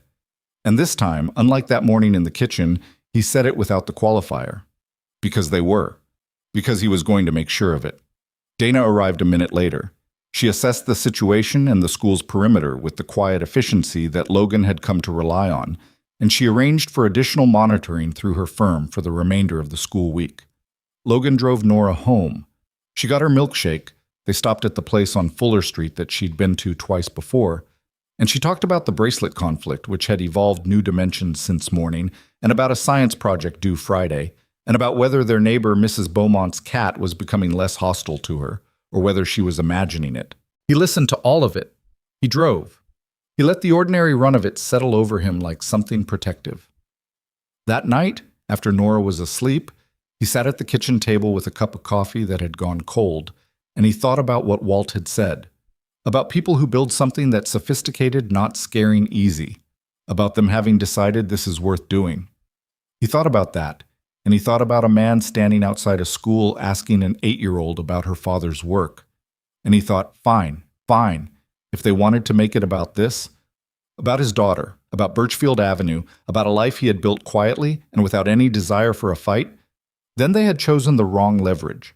Because the only thing more stubborn than a man with nothing to lose was a man with one specific, very small, very important thing to protect. He picked up his phone and called Vivian. We go to the shareholders' meeting, he said. I know, she said. She'd been awake. He hadn't doubted it. Raymond's been on it for 2 hours. Whatever we have, it has to be enough. It will be, she said.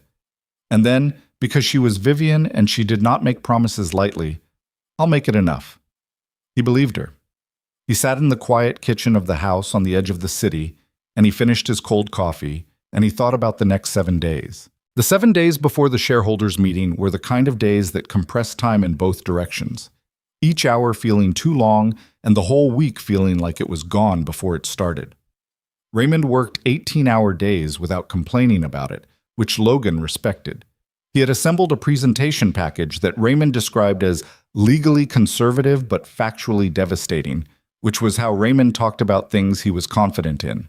The package contained Walt's fabrication analysis, the financial connection between NX Strategic Group and Gerald Thorne, the service records from the Meridian dealership with the specific technician identified, a man named Paul Garrett, who had, in the 2 weeks since the garage break-in, quietly resigned his position and could no longer be reached at his listed address, and Logan's own technical documentation of the modified component, photographed and annotated and cross-referenced against the OEM specification in language that Raymond had asked him to revise 3 times until it was precise without being inaccessible.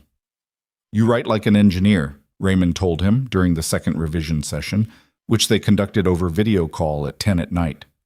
I am an engineer, Logan said. You write like one who assumes the reader already knows what you know, Raymond said. The shareholders are not engineers. Some of them are barely attentive. You need to write it so that someone who drove to that meeting thinking mainly about the lunch afterward can follow the argument. Logan revised it again. It was better. Vivian had her own parallel work. She spent the days before the meeting managing the company in the normal run of things, earnings reports, personnel decisions, the ongoing careful communication with the Nakamura team that had become, over the preceding weeks, the most delicate professional relationship she had ever maintained. She had told the Nakamura family's representative, a measured man named Takashi Inoue, that there had been a complication and that she was managing it and that the deal remained her priority. Takashi Inoue had said he appreciated her directness and that the family was patient. He had said it in a way that meant the family's patience was not infinite. "How patient?" Logan asked when she relayed this. "Patient enough for one more delay," she said. "Not two. So the shareholders' meeting has to work." "The shareholders' meeting has to work," she confirmed. She said it the way she said most serious things, not dramatically, just as a statement of fact. Logan had come to understand that this was how Vivian handled high stakes, by converting them into problems with defined parameters, because a defined problem could be addressed and an undefined one could only be feared. He thought it was a useful quality. He also thought it probably cost her something, in the private spaces where she wasn't performing competence for anyone, and he didn't ask about those spaces, but he thought about them sometimes. The night before the meeting, he couldn't sleep. He got up at 2 in the morning and went downstairs and stood in the kitchen for a while, and then he went out to the garage attached to the house.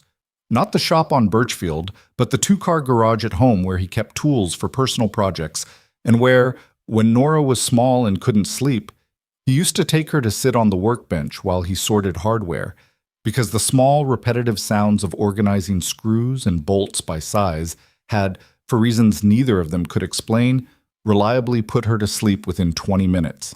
He turned on the work light. He sat on the stool he kept by the bench. He sorted nothing. He just sat. His phone was on the bench. At 2:40, it lit up with a text from Vivian. "Still up?" He looked at it.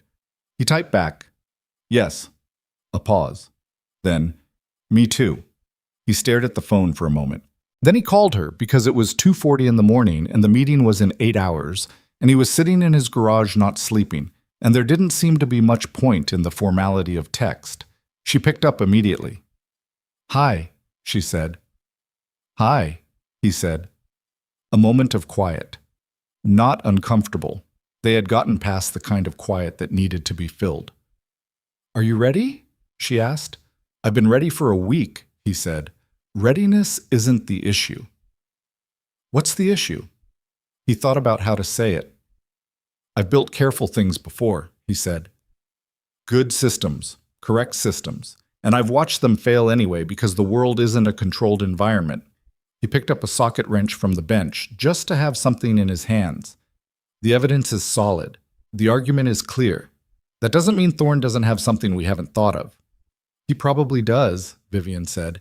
"He's been doing this for 9 years. He knows that room better than almost anyone." "That doesn't worry you?" "It worries me constantly," she said. "I've just had a lot of practice being worried and functional at the same time." He almost laughed. "Not quite." "That's a skill." "It's more of a necessity." A pause. "Logan, what we have is real. It's documentable and it's coherent and it connects. That's not nothing." "No," he agreed. "And you can explain the component better than anyone," she said. "You found it. You understood it when 6 other people didn't. That matters in that room. It will matter to the people sitting there." "I'm not a public speaker." "You're a person who knows what he's talking about and can say it plainly. That's better than a public speaker." Another pause, and he heard her shift. The sound of someone adjusting their position, perhaps in bed, perhaps on a couch, and the small, ordinary humanness of it. "I've been in a lot of rooms full of people who could speak beautifully and say absolutely nothing true." He turned the socket wrench in his hand. "How many of those rooms?" "More than I'd like." She was quiet for a moment. "I grew up around people who were very good at the presentation of things. My father was... He could make a room love him. He could make a room believe anything." The quality in her voice shifted, just slightly. "The company went bankrupt when I was 16. There was never as much there as everyone believed." He didn't say anything. He understood this was not an easy thing to say, and that saying it to him at 2 in the morning before the most consequential meeting of her professional life was a specific kind of trust. "That's why you care so much about what's real," he said. Not a question. "I care about what holds up," she said, "under pressure, without the presentation layer." A beat. What you found holds up. Okay, he said. Okay, she said. They stayed on the phone for another few minutes, not talking much, just present in the 2:40 in the morning quiet. Then Vivian said she should try to sleep, and he agreed, and they hung up, and he sat in the garage a little longer before going back inside. He slept for 4 hours. It was enough. Yeah. The Sterling Holdings quarterly shareholders meeting was held in a conference center on the 31st floor of a building downtown, with floor-to-ceiling windows that looked out over the city in the mid-morning light. There were 112 shareholders registered in attendance, plus board members, plus the company's senior executive team, plus media observers in the back rows. Financial press, mostly. The people who covered corporate governance, who had come because Vivian had sent a communication the previous evening indicating that there would be a significant announcement regarding the company's strategic direction and the status of the Nakamura acquisition. Gerald Thorne arrived at 9:15, 12 minutes before the meeting was scheduled to begin. Logan, seated toward the side of the room with Raymond, watched him come in. Thorne was 63 years old, silver-haired, built in the way of men who had been athletic 20 years ago and carried the memory of it. He moved through the room with the ease of someone who had attended hundreds of these meetings and found them generally predictable. He spoke briefly to 2 other board members. He accepted a cup of coffee from a server. He did not look toward Logan or Raymond. Logan studied him. He had the strange experience, familiar from his engineering days when a complex problem was finally in front of him physically rather than on a screen, of seeing a thing that had existed only as abstraction suddenly become concrete. For weeks, Thorne had been a name in filings, a pattern in financial records, a motive in a theory. Now he was a man in a gray suit drinking coffee and chatting with colleagues like he had no reason to feel anything other than ordinary about today. Either he was very confident, Logan thought, or he didn't know yet how much they had. He doesn't know, Raymond said quietly beside him. He had followed Logan's gaze. You sure? If he knew, he wouldn't be here, Raymond said. He'd be managing the situation from somewhere else. Logan considered this. It was possible. It was also possible that Thorne was exactly the kind of person who was most dangerous when he was underestimating you, and that the confidence was real, not performed, because he had genuinely not considered that a mechanic on Birchfield Avenue could put together what Logan had put together. Vivian entered the room at 9:25. She came in with Elena Park, her communications director, and 2 members of her legal team, and she moved through the space with the particular quality that Logan had noticed the first time he saw her in his garage. Not arrogance, exactly, but a complete absence of uncertainty about whether she belonged. She spoke briefly to the room's moderator. She acknowledged several shareholders. She crossed to Logan and Raymond and spoke with Raymond for 90 seconds about sequencing. She didn't look nervous. He knew she was. He had been on the phone with her at 2:40 in the morning. You ready? She said to him. Yes, he said. When Raymond introduces the technical evidence portion, you'll have the floor, she said. Take as much time as you need. Don't rush it. I won't. She looked at him for a moment in the specific way she had started looking at him in the last few weeks when she was not performing anything, a direct, level look that carried more in it than he always knew what to do with. Thank you, she said. Whatever happens. Let's make sure something good happens, he said. She nodded once and went to take her seat at the front of the room. Bob. The meeting opened at 9:30 with standard procedural matters that Logan mostly didn't listen to. He was watching the room. He was watching Thorne. He was going through the sequence in his head the way he went through a repair sequence before he started, visualizing each step, identifying where the resistance points were, figuring out in advance which movements required the most precision. The Nakamura deal was formally on the agenda as item 3. When the moderator reached it, Vivian stood. Before we address the formal ratification, she said, I need to bring the board and shareholders something that has material relevance to this company's recent financial performance and to the circumstances surrounding the merger timeline. She was clear and level, the way she always was. 3 months ago, my car broke down on Route 9 while I was en route to a preliminary terms meeting with the Nakamura team. You're aware of this. It received significant press coverage. A slight pause. What you are not aware of is what was subsequently discovered about why the car broke down. I'd like our outside counsel to present that information now. Thorne's expression did not change. Logan was watching. Raymond stood. He had the presentation package on the screen at the front of the room, clean, sequential, each piece of evidence labeled and sourced. And he walked through it with the methodical pace of a man who had prepared to answer every question and deflect every interruption without losing his thread. He started with the component, the photograph, the comparison to the OEM part, the nature of the modification and what it caused. To explain the technical specifics of this component and its effect on the vehicle, Raymond said, "I'm going to turn to Logan Hayes, who discovered the sabotage and whose documentation forms the basis of this evidence package." Logan stood. The room was quieter than a room of 112 people usually was. He walked to the front. He looked at the screen and then he looked at the people. The shareholders, the board members, the press in the back rows. And he thought about what Raymond had said about writing for someone who was thinking about lunch. "I'm a mechanic," he said. "I run a two-bay garage on Birchfield Avenue. I'm also an automotive systems engineer with about 15 years of experience, which is why I could see something in this car that 6 other experts missed." He pulled up the first photograph. This is the component that was removed from Vivian Sterling's vehicle.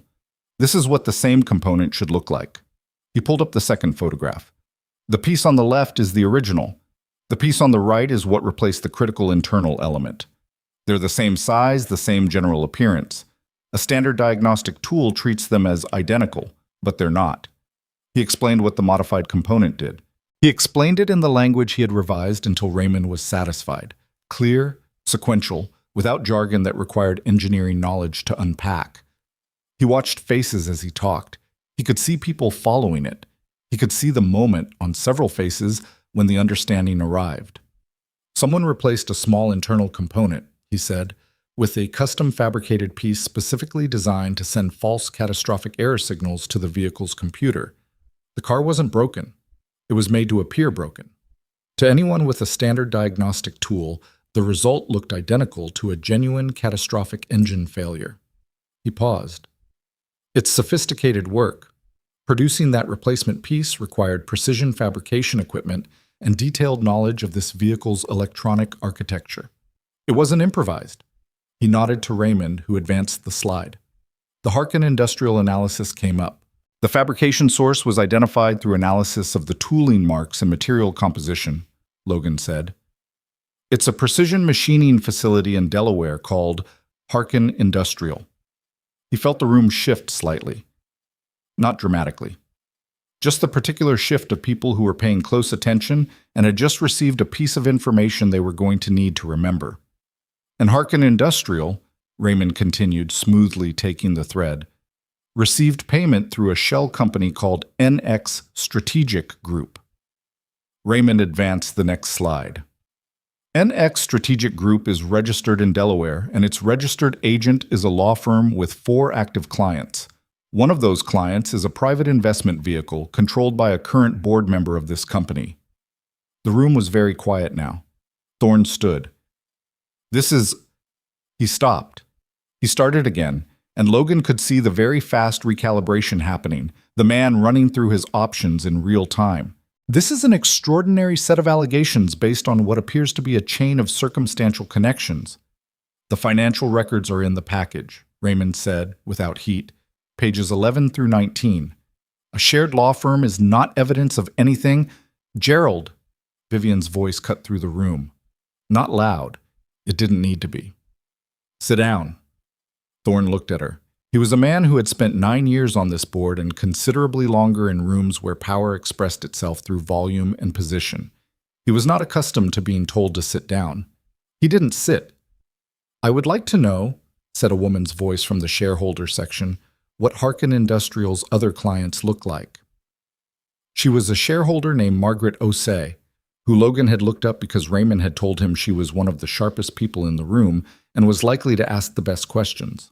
"Is there a pattern to the automotive sector work?" "We've identified 3 other custom jobs in Harkin's records over the past 2 years, Raymond said. 2 of them were for clients traceable to the same investment network. We have that documentation." He looked at Thorne. "We also have the service records from the dealership where the modified component was installed. The technician who performed that service resigned his position 17 days ago and has not been reachable since. That landed. Logan could feel it, not just the content of it, the timing. The fact that a technician had disappeared in the precise window between Logan fixing the car and the world finding out about the modification. The coincidence was too specific to be coincidental, and the people in this room were not, by and large, people who were unfamiliar with the geometry of corporate misconduct. "I want to ask Mr. Hayes something," said another voice. An older man, shareholder section, second row. Logan didn't know him. "You're a mechanic on Birchfield Avenue. Why did you see this when 5 other experts didn't?"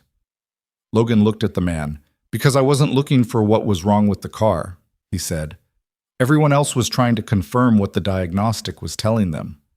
I was trying to figure out why the diagnostic was telling them something that didn't match the physical condition of the engine." He paused. "The engine wasn't damaged. Every other expert started from the assumption that the errors were real.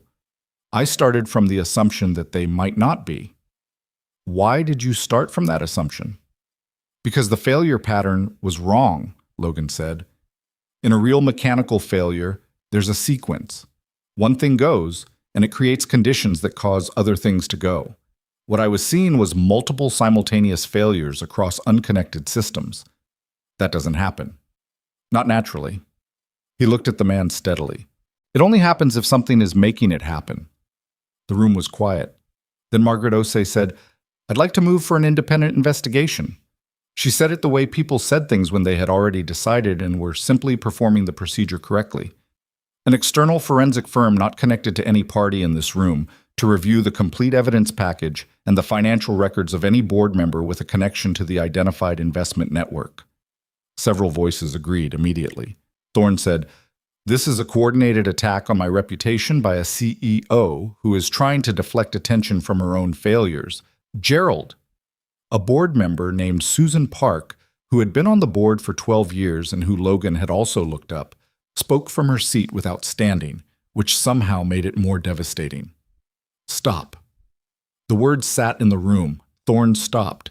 The vote for the independent investigation passed 11 to 1.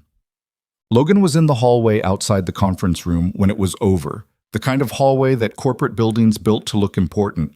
Marble floors, a view of the city, nothing comfortable to sit on. He was leaning against the wall with his jacket over his arm when Vivian came out. She didn't say anything for a moment. She stood beside him and looked at the view. "The Nakamura rep called while Raymond was presenting," she said. "Takashi Inoue. He'd apparently been watching the financial feed." She paused. "He said the family was reassured by the transparency." "That's good," Logan said. "He said they'd like to move forward with formal ratification at the next opportunity." She paused again. "Which is a significant change from last week." "Yes." "The stock moved 6 points in the last hour of trading." He looked at her. She was looking at the city, her expression controlled in the way it always was in professional spaces, but something in it was looser than he usually saw. Not relief exactly, more like the specific sensation of setting something down that you've been carrying for a long time. "Logan," she said. "Yeah." She turned to look at him. "That was what you did in there, the way you explained it." She seemed, briefly, to be looking for the right word, which was unusual for Vivian, who generally found words without difficulty. "I've sat in a lot of rooms with a lot of experts. Nobody explains things the way you do." "Like I said," he told her, "I wasn't looking for what was wrong. I was asking why." She held his gaze. "That's a different kind of intelligence," she said. "Most people don't make that distinction." He didn't have a response to that didn't feel like too much, so he didn't say anything, and she seemed to understand because she looked back at the view. "What happens to Thorne now?" he asked. "The investigation will find what it finds," she said. "Raymond thinks the financial connections are solid enough that there will be criminal referrals, and regardless of the outcome of that, his position on the board is finished." She said it without satisfaction. "He built 9 years of influence in that company. He had real experience, real knowledge. He just decided at some point that what he'd built legitimately wasn't enough." "It never is," Logan said, "for people like that." She looked at him. "No," she said, "it never is." Below them, the city went on. Taxis moved, people walked. Somewhere on Birchfield Avenue, the garage was closed for the day, the bay doors down, Nora's drawing still taped to the wall by the coffee machine. "There's something I need to ask you," Vivian said. He waited.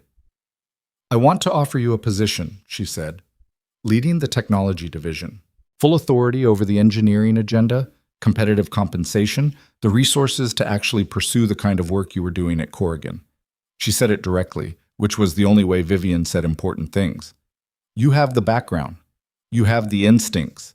You spent 5 years underutilized on Birchfield Avenue, and you still saw something 6 credentialed experts missed. I'd like to not waste that." He looked at her. "I know that's a lot to process," she said. "It is," he agreed. "You don't have to answer now." "I know." He looked at the city.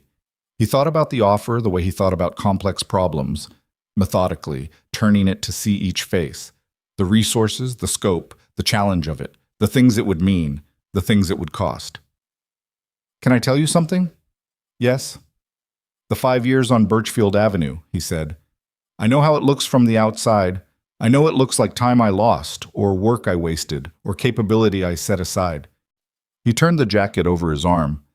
"But I got to take Nora to school every morning. I got to be the person she knows is always going to be there.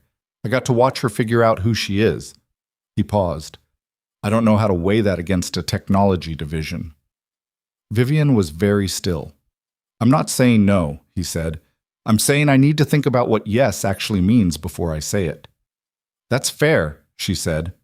Raymond appeared at the end of the hallway, phone in hand, with the expression of a man who had 12 urgent things to communicate and was exercising considerable restraint about the order. Vivian glanced at him. 5 minutes, she said, and he nodded and retreated.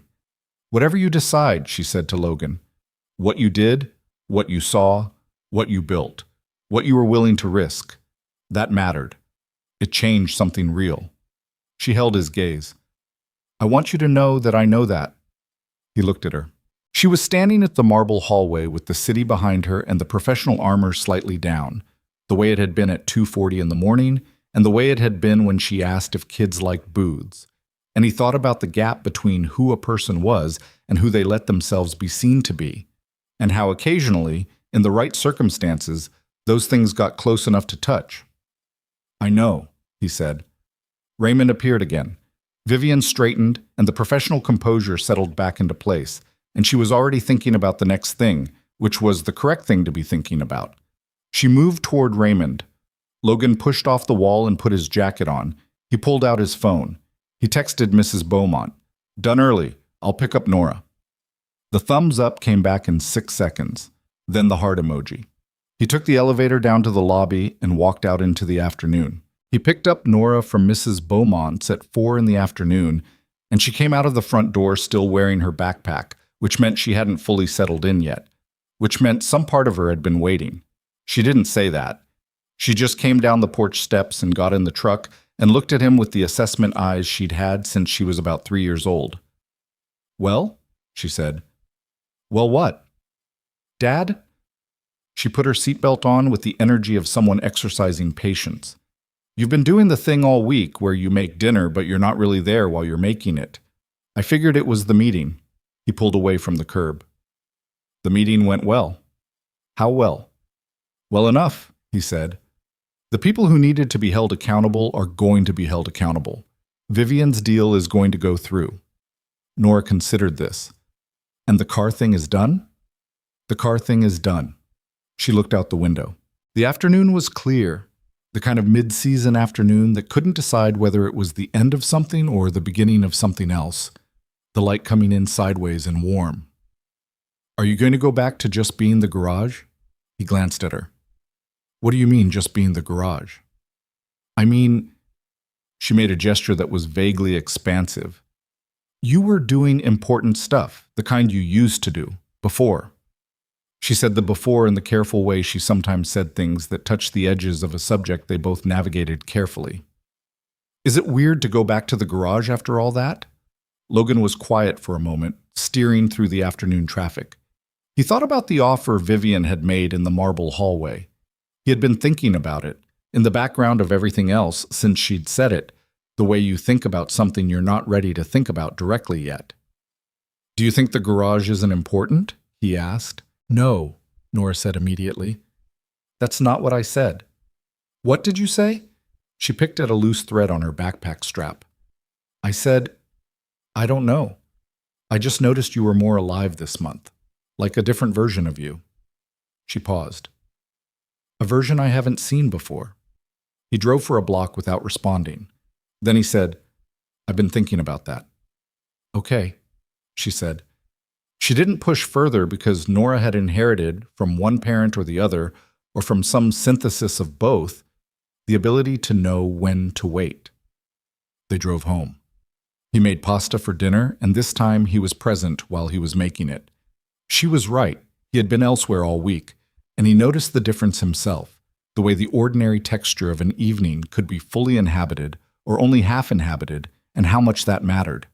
They ate. She told him about a book she was reading for school that she actually liked, which she presented as a statistical anomaly, and he asked her about it, and she explained the plot with the particular energy of someone who had been surprised by caring. After she was in bed, he sat at the kitchen table with a beer he'd been meaning to drink for 2 days, and he thought about what she'd said. A version I haven't seen before. He thought about what it meant that his 8-year-old daughter had noticed something in him this month that she hadn't seen before, and that the thing she'd noticed was something closer to who he used to be. Or maybe not who he used to be exactly. He was not the person he had been at Corrigan, before Anna died, before the world reorganized itself. But some functional version of that person, someone who was using the full reach of what he knew. He sat with that for a while. He finished the beer. He went to bed. The formal investigation into Gerald Thorne and NX Strategic Group was announced publicly 4 days after the shareholders' meeting through a joint statement from Sterling Holdings and the Securities and Exchange Commission that Raymond had helped shape and that Vivian had reviewed 6 times before approving. The statement was careful and factual and did not editorialize, which was, Raymond told Logan, the correct approach, because editorializing gave attorneys room to work, and the last thing anyone needed was more room for attorneys. Thorne's resignation from the board was announced the same day. It was framed, in his own statement, as a decision to step back during a period of personal legal matters, which was the way people in his position framed things when the alternative was being removed publicly. 2 other board members with connections to the Meridian Capital Partners Network also stepped down in the following week, though their connections to the sabotage were never confirmed publicly. Paul Garrett, the service technician who had installed the modified component, was located 11 days after the shareholders' meeting in a rented house in coastal Georgia. He had not, as it turned out, been attempting to disappear permanently.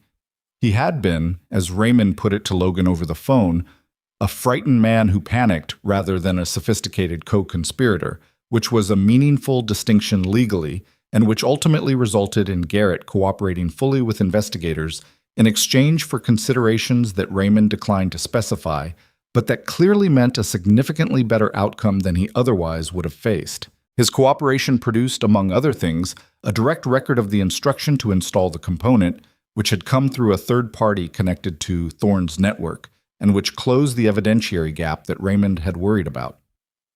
It's solid, Raymond told Logan. The criminal referral to the U.S. attorney is going to move forward. Good, Logan said. The coverage is going to be significant, Raymond said. It's already significant. The story of the car, the challenge, you stepping forward, it's going to be everywhere. It was already everywhere. Logan had been aware of this in a peripheral way, the way you're aware of weather coming before you can see it. The shareholders' meeting had been attended by financial press, and the story had moved from financial press to general press to the kind of coverage that wasn't really about the financial specifics anymore, but about the narrative underneath them. The mechanic who saw what the experts missed, the billionaire's car that became evidence, the quiet engineer living in a 2-bay garage who had somehow brought down a board member's 9-year scheme. His phone was doing things it had never done before. He turned off most of the notifications. A reporter called the garage line on a Wednesday morning and asked if Logan would be available for an interview. He referred her to Raymond, which Raymond had told him to do. 2 more called before lunch. He referred them to Raymond. On Thursday, a production company called and asked if he would consider a television feature. He did not refer them to Raymond. He told them no and hung up, which was more abrupt than he usually was on the phone. And then he felt slightly guilty about it for about 45 seconds before reminding himself that he had a car on the lift and a customer waiting. Nora, for her part, found the whole situation considerably more interesting than Logan would have preferred. She came home from school on Thursday with the information that 2 kids in her class had looked him up online, and that there were pictures of the garage on a news website, and that her teacher had said it was a very interesting story. "What did you say?" Logan asked. "I said my dad was a mechanic, and he's really good at it," she said, in the tone of someone who had delivered a prepared statement. "That's exactly right," he said. "There was a photo of you talking to Vivian outside the building, on the news website." She paused. "You looked serious." "It was a serious day." "You always look serious in pictures," she said. "You should try smiling. I'll put that on the list," he said. She went to do her homework, entirely satisfied with the conversation. Vivian called on Friday evening, just after 7, when Logan was washing the dinner dishes and Nora was theoretically doing homework, and actually, based on the sounds from upstairs, doing something that involved a lot of rearranging of furniture. "How are you holding up?" Vivian asked when he picked up. "I turned off most of my notifications," he said. "That helped?" "That's wise. It's going to peak and then subside. These things always do." A pause. "Raymond says the coverage is running about 70% positive, which for a story involving corporate fraud allegations is actually unusual." "What's the 30%? "People who think you should have taken the $100,000 and are suspicious of someone who didn't," she said, with the faint edge of someone who found this more amusing than irritating. "People are suspicious of not wanting money?" "People are suspicious of things they don't understand," she said. "You not wanting the money doesn't compute for a lot of people. It makes them think there must be an angle they're missing." He thought about this. "And is there an angle they're missing?" "You bought the car for $500, she said. "You own a fully functional Meridian Spectra that's worth considerably more than that. Some people consider that the angle." "The car runs," Logan said. "I fixed it. I wanted to own a thing I'd fixed." "I know," she said. "I'm saying how it reads to people who don't know you." He dried a plate. "Does it matter how it reads to people who don't know me?" Vivian was quiet for a moment. "No," she said. "I suppose it doesn't." The sounds from upstairs had changed character. Furniture rearrangement had apparently concluded, and something involving what might have been a book being dropped had replaced it. "Vivian," he said. "Yes." "The offer you made." He set the plate in the cabinet. "The technology division." "You don't have to give me an answer yet." "I've been thinking about it," he said. "I've been thinking about it since the hallway." She didn't say anything. He'd noticed she was good at that, at not filling silences when the silence was working. "The answer is no," he said. "Not to working with you. The no is specifically to the technology division, to a full executive role, to the structure you described." He leaned against the counter. "But I've been thinking about what yes to something else might look like." "Tell me," she said. "I want to keep the garage," he said. "I want to keep operating it, and I want to be available for Nora in the way I've been available for the past 5 years, which means school mornings and dinner and being the person she calls when something happens." He paused. "But I've also been thinking about the work, about what I could do with actual resources and actual scope. And I think there's a version of that which doesn't require me to become a different person than the person I've become." "A consulting arrangement," Vivian said. It wasn't a question. She'd gotten there before he'd said it, which he'd expected. "Something like that. Project-based. I come in when there's a specific engineering problem that requires my particular—" He searched for the word. "Approach." "The approach that starts from why instead of what," she said. "Yes." He heard her thinking, not the thinking to perform consideration, the actual kind, with its characteristic brief silence and then the sound of someone arriving at a conclusion. "I'd want it formalized," she said. "Not just a handshake arrangement, a real consulting contract with defined scope and compensation that reflects what you actually bring." "Raymond can write it," Logan said. Something that was not quite a laugh came through the phone. "Raymond is going to love that," she said. He enjoys having things to write, Logan said. This time it was more clearly almost a laugh. He does, she said. He genuinely does. They were quiet for a moment, and it was the kind of quiet that had developed its own texture over the weeks. No longer the quiet of two people who didn't know each other, but the quieter kind, the kind that didn't need to prove it was comfortable because it simply was. The Nakamura ratification is next week, she said. It's going to be straightforward. Both parties want it done. But there's a dinner afterward, with the Nakamura family and their representatives. A pause. I'd like you to come. He turned this over. Why? Because they know the story, she said. Because the deal surviving is directly connected to what you found and what we did with it, and because I'd like you there. She said this last part without elaboration, in the direct way she said things that mattered to her, and he understood that the directness was itself the signal. Okay, he said. Okay, she said. Do I need to wear a specific kind of suit? Do you own more than one kind? I own one kind, he said. That's fine, she said. And then, bring Nora. There will be other people there. It won't be only business. He looked up at the ceiling, from which he could hear Nora, apparently engaged in some negotiation with the cat from next door, that had recently taken to appearing at her window, despite the fact that they did not have a window that opened in a way that should have made this possible.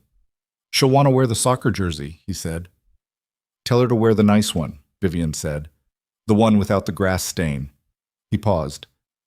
How do you know about the grass stain? She was wearing it when I met her, Vivian said. I have a good memory. He stood in the kitchen with the phone against his ear and the dish towel over his shoulder and the sounds of his daughter above him, and he thought about the fact that Vivian Sterling, who had been a profile and a headline and a challenge announcement before she was a person to him, had noticed which jersey Nora was wearing the night they met and remembered it 3 weeks later. I'll tell her, he said. The Nakamura dinner was held at a restaurant that was the kind of place Logan had eaten in approximately twice in his life, and both times had been for professional occasions that required someone else's expense account. It was not ostentatious, but the Nakamura family, he quickly understood, did not do ostentatious, which was itself a form of wealth so settled it had nothing to prove. But it was serious in the way that places serious about food were serious, with a quiet that was the product of good insulation and staff who moved as though noise was a resource to be conserved. Nora wore the jersey without the grass stain.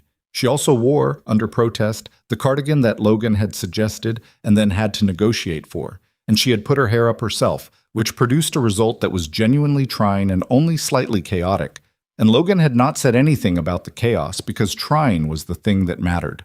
Takashi Inoue was 61 years old and had the manner of someone who had spent 4 decades conducting business across cultural contexts and had absorbed, from all of them, a quality of careful attention that made you feel, when he spoke to you, that he was actually listening.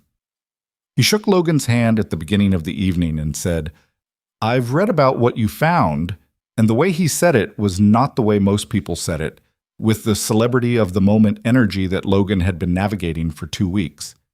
It was the way an engineer might say it, with genuine professional respect.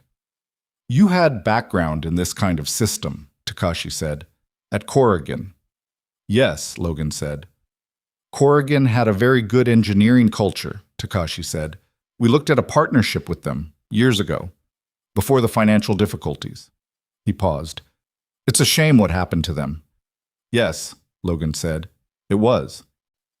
Vivian was across the table, managing the dinner's multiple conversations with the simultaneous processing ability Logan had noticed she had in professional settings, present to each exchange while keeping the full picture in frame. She caught his eye briefly, across the table, in the moment when Takashi was turning to speak to someone on his right, and something passed between them that didn't have a specific name, but that Logan recognized as the language of 2 people who had been through something together that they didn't have to explain to each other.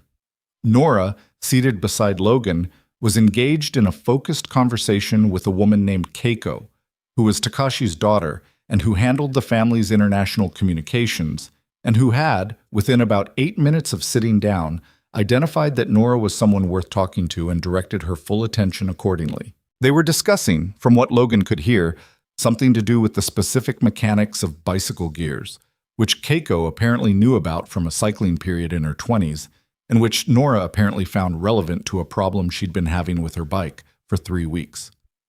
He watched his daughter talk to this woman across the dinner table, leaning forward slightly with the intensity she brought to things that genuinely interested her, hands moving to illustrate gear ratios in the air, entirely unintimidated by the room or the occasion or the fact that the people in it controlled significant portions of 2 countries' economic activity. She was just Nora, talking about gears with someone who knew about gears. He thought, Anna would have loved this. Not the room. Anna had never particularly wanted the room, but this version of their daughter, unafraid and curious and entirely herself. She would have loved this so much. He picked up his water glass. He let the moment complete itself. 2 months after the shareholders' meeting, on a Tuesday that was ordinary in every way, except that it was the first Tuesday in a while with nothing urgent attached to it, Logan took the afternoon off from the garage and took Nora to the park. She had been asking about the park with increasing specificity for 3 weeks. Not any park, the one on Meridian Avenue with the newer equipment and the good open area for the soccer ball she now carried everywhere as a matter of personal policy. He had been meaning to do it, and something had always intervened, and then the morning of this particular Tuesday, he had looked at the appointment book, found 2 cancellations that had opened the afternoon, and called Mrs. Beaumont to say he'd be picking Nora up from school himself. She had come out of the school's front door at 3:15 and found him leaning against the truck, and her face had done what it did, and she had said, "We're going to the park," with the certainty of someone who had decided this was happening sometime around second period. "We're going to the park," he confirmed. It was a good afternoon for it. The light was the long kind, past the height of summer but still generous, and the park had the specific energy of a weekday afternoon, a different kind of crowd than weekends, more unhurried, more people simply being outside rather than performing outdoor activity. They found an open patch of grass, and Nora immediately established herself with the soccer ball, and Logan sat on the bench at the edge of the grass and watched her. He had been thinking, for the past 2 months, about something Walt Svoboda had said to him early in all of this, before the shareholders' meeting, before the evidence package, back when it was still just a sealed component in a New Jersey storage unit, and a theory that had to be proven. Walt had said, "Be careful." And then later, on the video call, he had said that people who build something that sophisticated don't scare easy. Walt had been right on both counts. What Logan thought about now was the third thing, the thing Walt hadn't said but that Logan had found anyway, on the other side of all of it, that the people who build those things, who engineer their schemes with that kind of precision and patience, are ultimately building on sand. Because their whole architecture depends on no one looking at the right thing in the right way. One person who asks why instead of what, who trusts the physical evidence over the diagnostic report, and the whole construction collapses. He thought about what that meant, in the broader sense, not about Thorne specifically, but about the general principle, about the way the world consistently underestimated the person who was simply paying close attention to the right things. He had been underestimated his entire adult life, in one way or another. At Corrigan, he'd been the engineer who took the long view when speed was valued more, who wanted to understand the foundational problem when the client wanted the surface solution. After Anna died and he moved to Birchfield Avenue, the underestimation had been of the more ordinary kind, people driving past his garage without registering it, the quiet invisibility of a small operation in a neighborhood that bigger operations had abandoned. The reporters who had called after the shareholders' meeting had all, in one way or another, framed the story as a surprise. The mechanic who turned out to be more than a mechanic, the unlikely hero. He had thought about that framing more than he expected to. What it revealed was not about him, specifically, but about what people expected from the packaging. A 2-bay garage on Birchfield Avenue, a guy in a worn jacket with grease under his fingernails. The packaging suggested certain things, and most people took the packaging at face value because it was easier and faster than looking underneath. The mistake Thorne and his network had made was the same one everyone makes when they rely on that assumption. They forgot that packaging is not content. The modified component worked because it looked identical to the original. The sabotage worked because everyone trusted what it looked like and stopped there. And Logan had seen through it for the same reason that he'd always seen through that kind of surface reading. Because Anna had told him early in their relationship that he looked at things the way very few people bothered to, and that it was the most and least practical quality she had ever encountered in another person. And she had meant it as the specific kind of compliment that is also, slightly, a complaint, and he had understood her exactly. He had thought about her a lot these past 2 months. Not more than before, not the raw grief kind of thinking that had characterized the first years. More like consulting her almost. Running things by her memory, the way you'd call someone you trusted when you needed to check your own reasoning. She would have had strong opinions about Vivian, nuanced ones, which Anna always had. She didn't do simple takes on complex people. She would have said something accurate and slightly uncomfortable that Logan would have needed a few days to fully process. She would have been right. He watched Nora juggle the soccer ball, 3 touches, 4, then lose it, chase it down, set up again with the focused patience she'd been developing for a year. She fell down at one point on a small divot in the grass and got up without ceremony and went back to it. He noticed this and thought it was probably the best thing about her. That particular quality of getting up without making it a thing, not performing resilience, just resuming because there was more to do. He hoped she kept it. He hoped the world didn't teach her to perform it, instead of simply have it. The afternoon light shifted. Across the park, a small group of kids had started a loose game of something that involved running and not much other structure. Nora looked at it, looked back at her ball, and then, with the decisiveness she'd inherited from somewhere in the joint genetic project of her parents, picked up the ball and walked over to see if they needed another player. Logan watched her go. He heard the car before he saw it.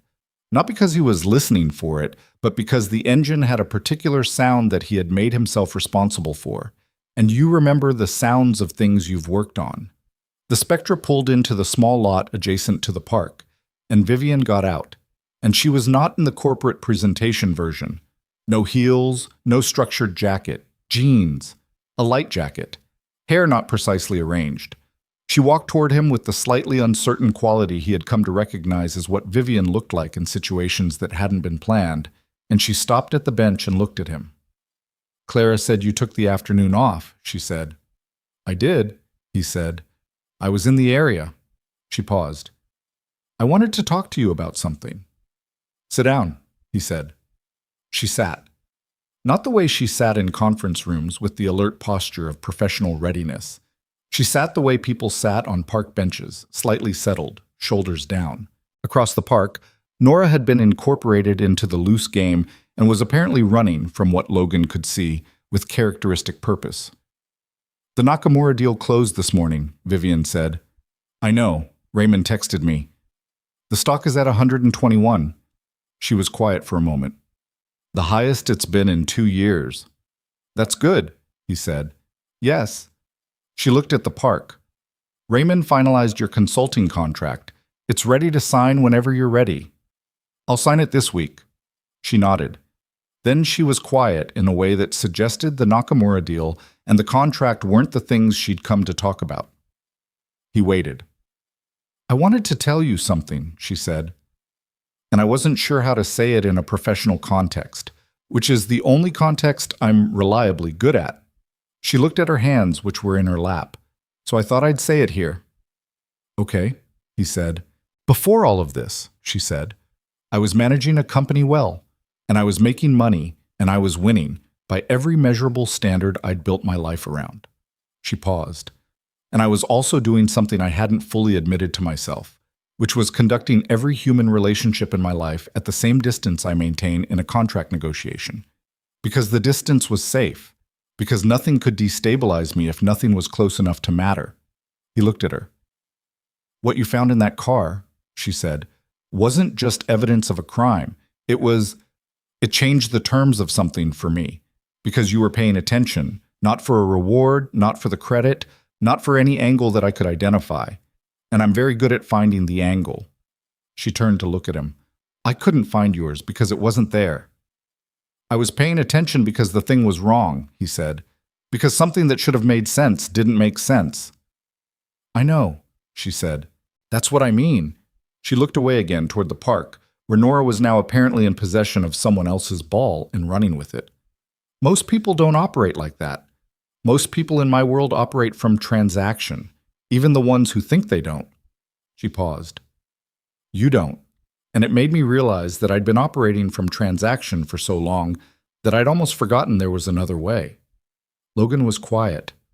He was thinking about what it cost her to say this, given everything she'd told him about herself, the way she'd built her life to be unassailable, the father who could charm a room into believing anything, the early failure, the company rebuilt from almost nothing. He was thinking about the 2:40 phone call and the park bench and the space between who someone was and who they let themselves be seen to be, and how occasionally those things got close enough to touch. You came a long way from Route 9, he said. Something moved across her face. It was a long night on Route 9, she said. It was, he agreed. But it got you here. She looked at him. The afternoon light was doing the long sideways thing it did at this hour, and across the park his daughter was running, and the city was going about its business all around them, indifferent and ongoing, and Vivian Sterling was sitting on a park bench in jeans with her hair not perfectly arranged, saying things she hadn't fully said before. I'd like to have lunch, she said. Not a business lunch. Not a lunch where Raymond is copied on the follow-up. Just lunch. He looked at her for a moment. He thought about Anna and about the particular way she had called him impractical as a compliment that was also slightly a complaint, and about the version of himself his daughter had identified this month that she hadn't seen before. He thought about the 2-bay garage and the drawing on the wall and $500 for a car that everyone agreed was worthless. Yeah, he said. I'd like that. She nodded once. She looked back out at the park. Across the grass, Nora had stopped running and was looking at them, assessing in the way she assessed things. Then she raised one hand in a wave, not a hello wave, more of an acknowledgement, the gesture of someone who had registered a situation and filed it appropriately, and turned back to the game. Logan watched his daughter turn back to the game. He thought about what she'd said in the truck 2 months ago, a version I haven't seen before. He thought she was right, and he thought the version she was seeing wasn't the Corrigan version, the engineer before everything version.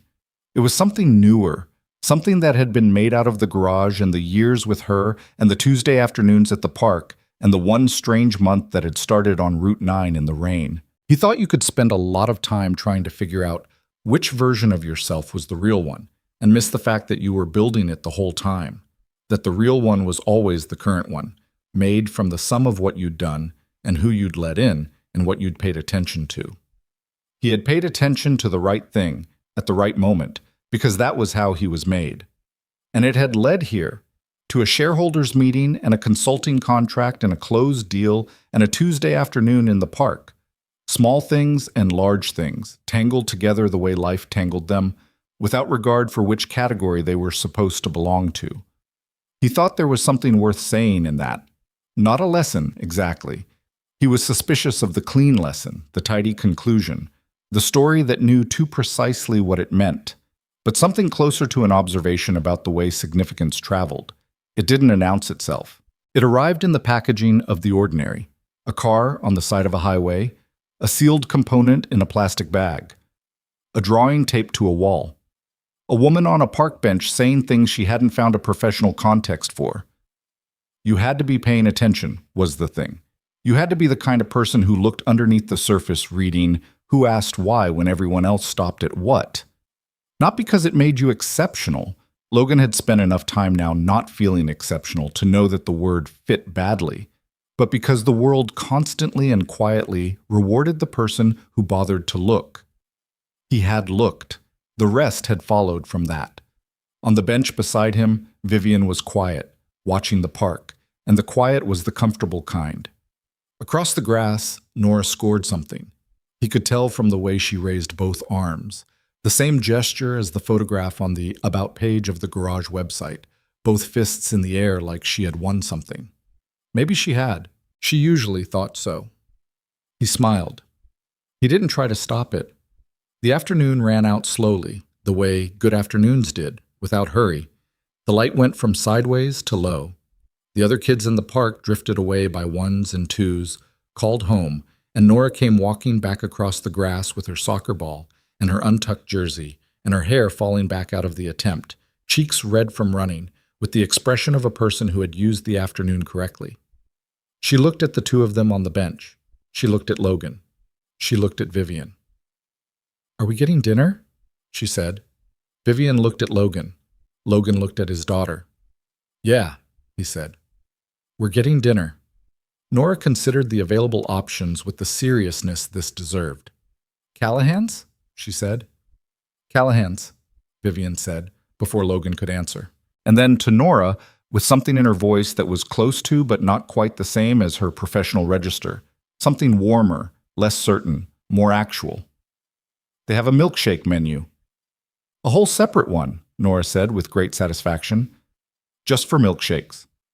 She walked ahead of them toward the parking lot, ball under her arm, and Logan and Vivian stood up from the bench, and they walked after her into the low, late light of the ordinary afternoon. And the city held them all the way. It held everything. Without ceremony, without judgment, just the ongoing fact of the world continuing, which was, when you paid close attention to it, enough.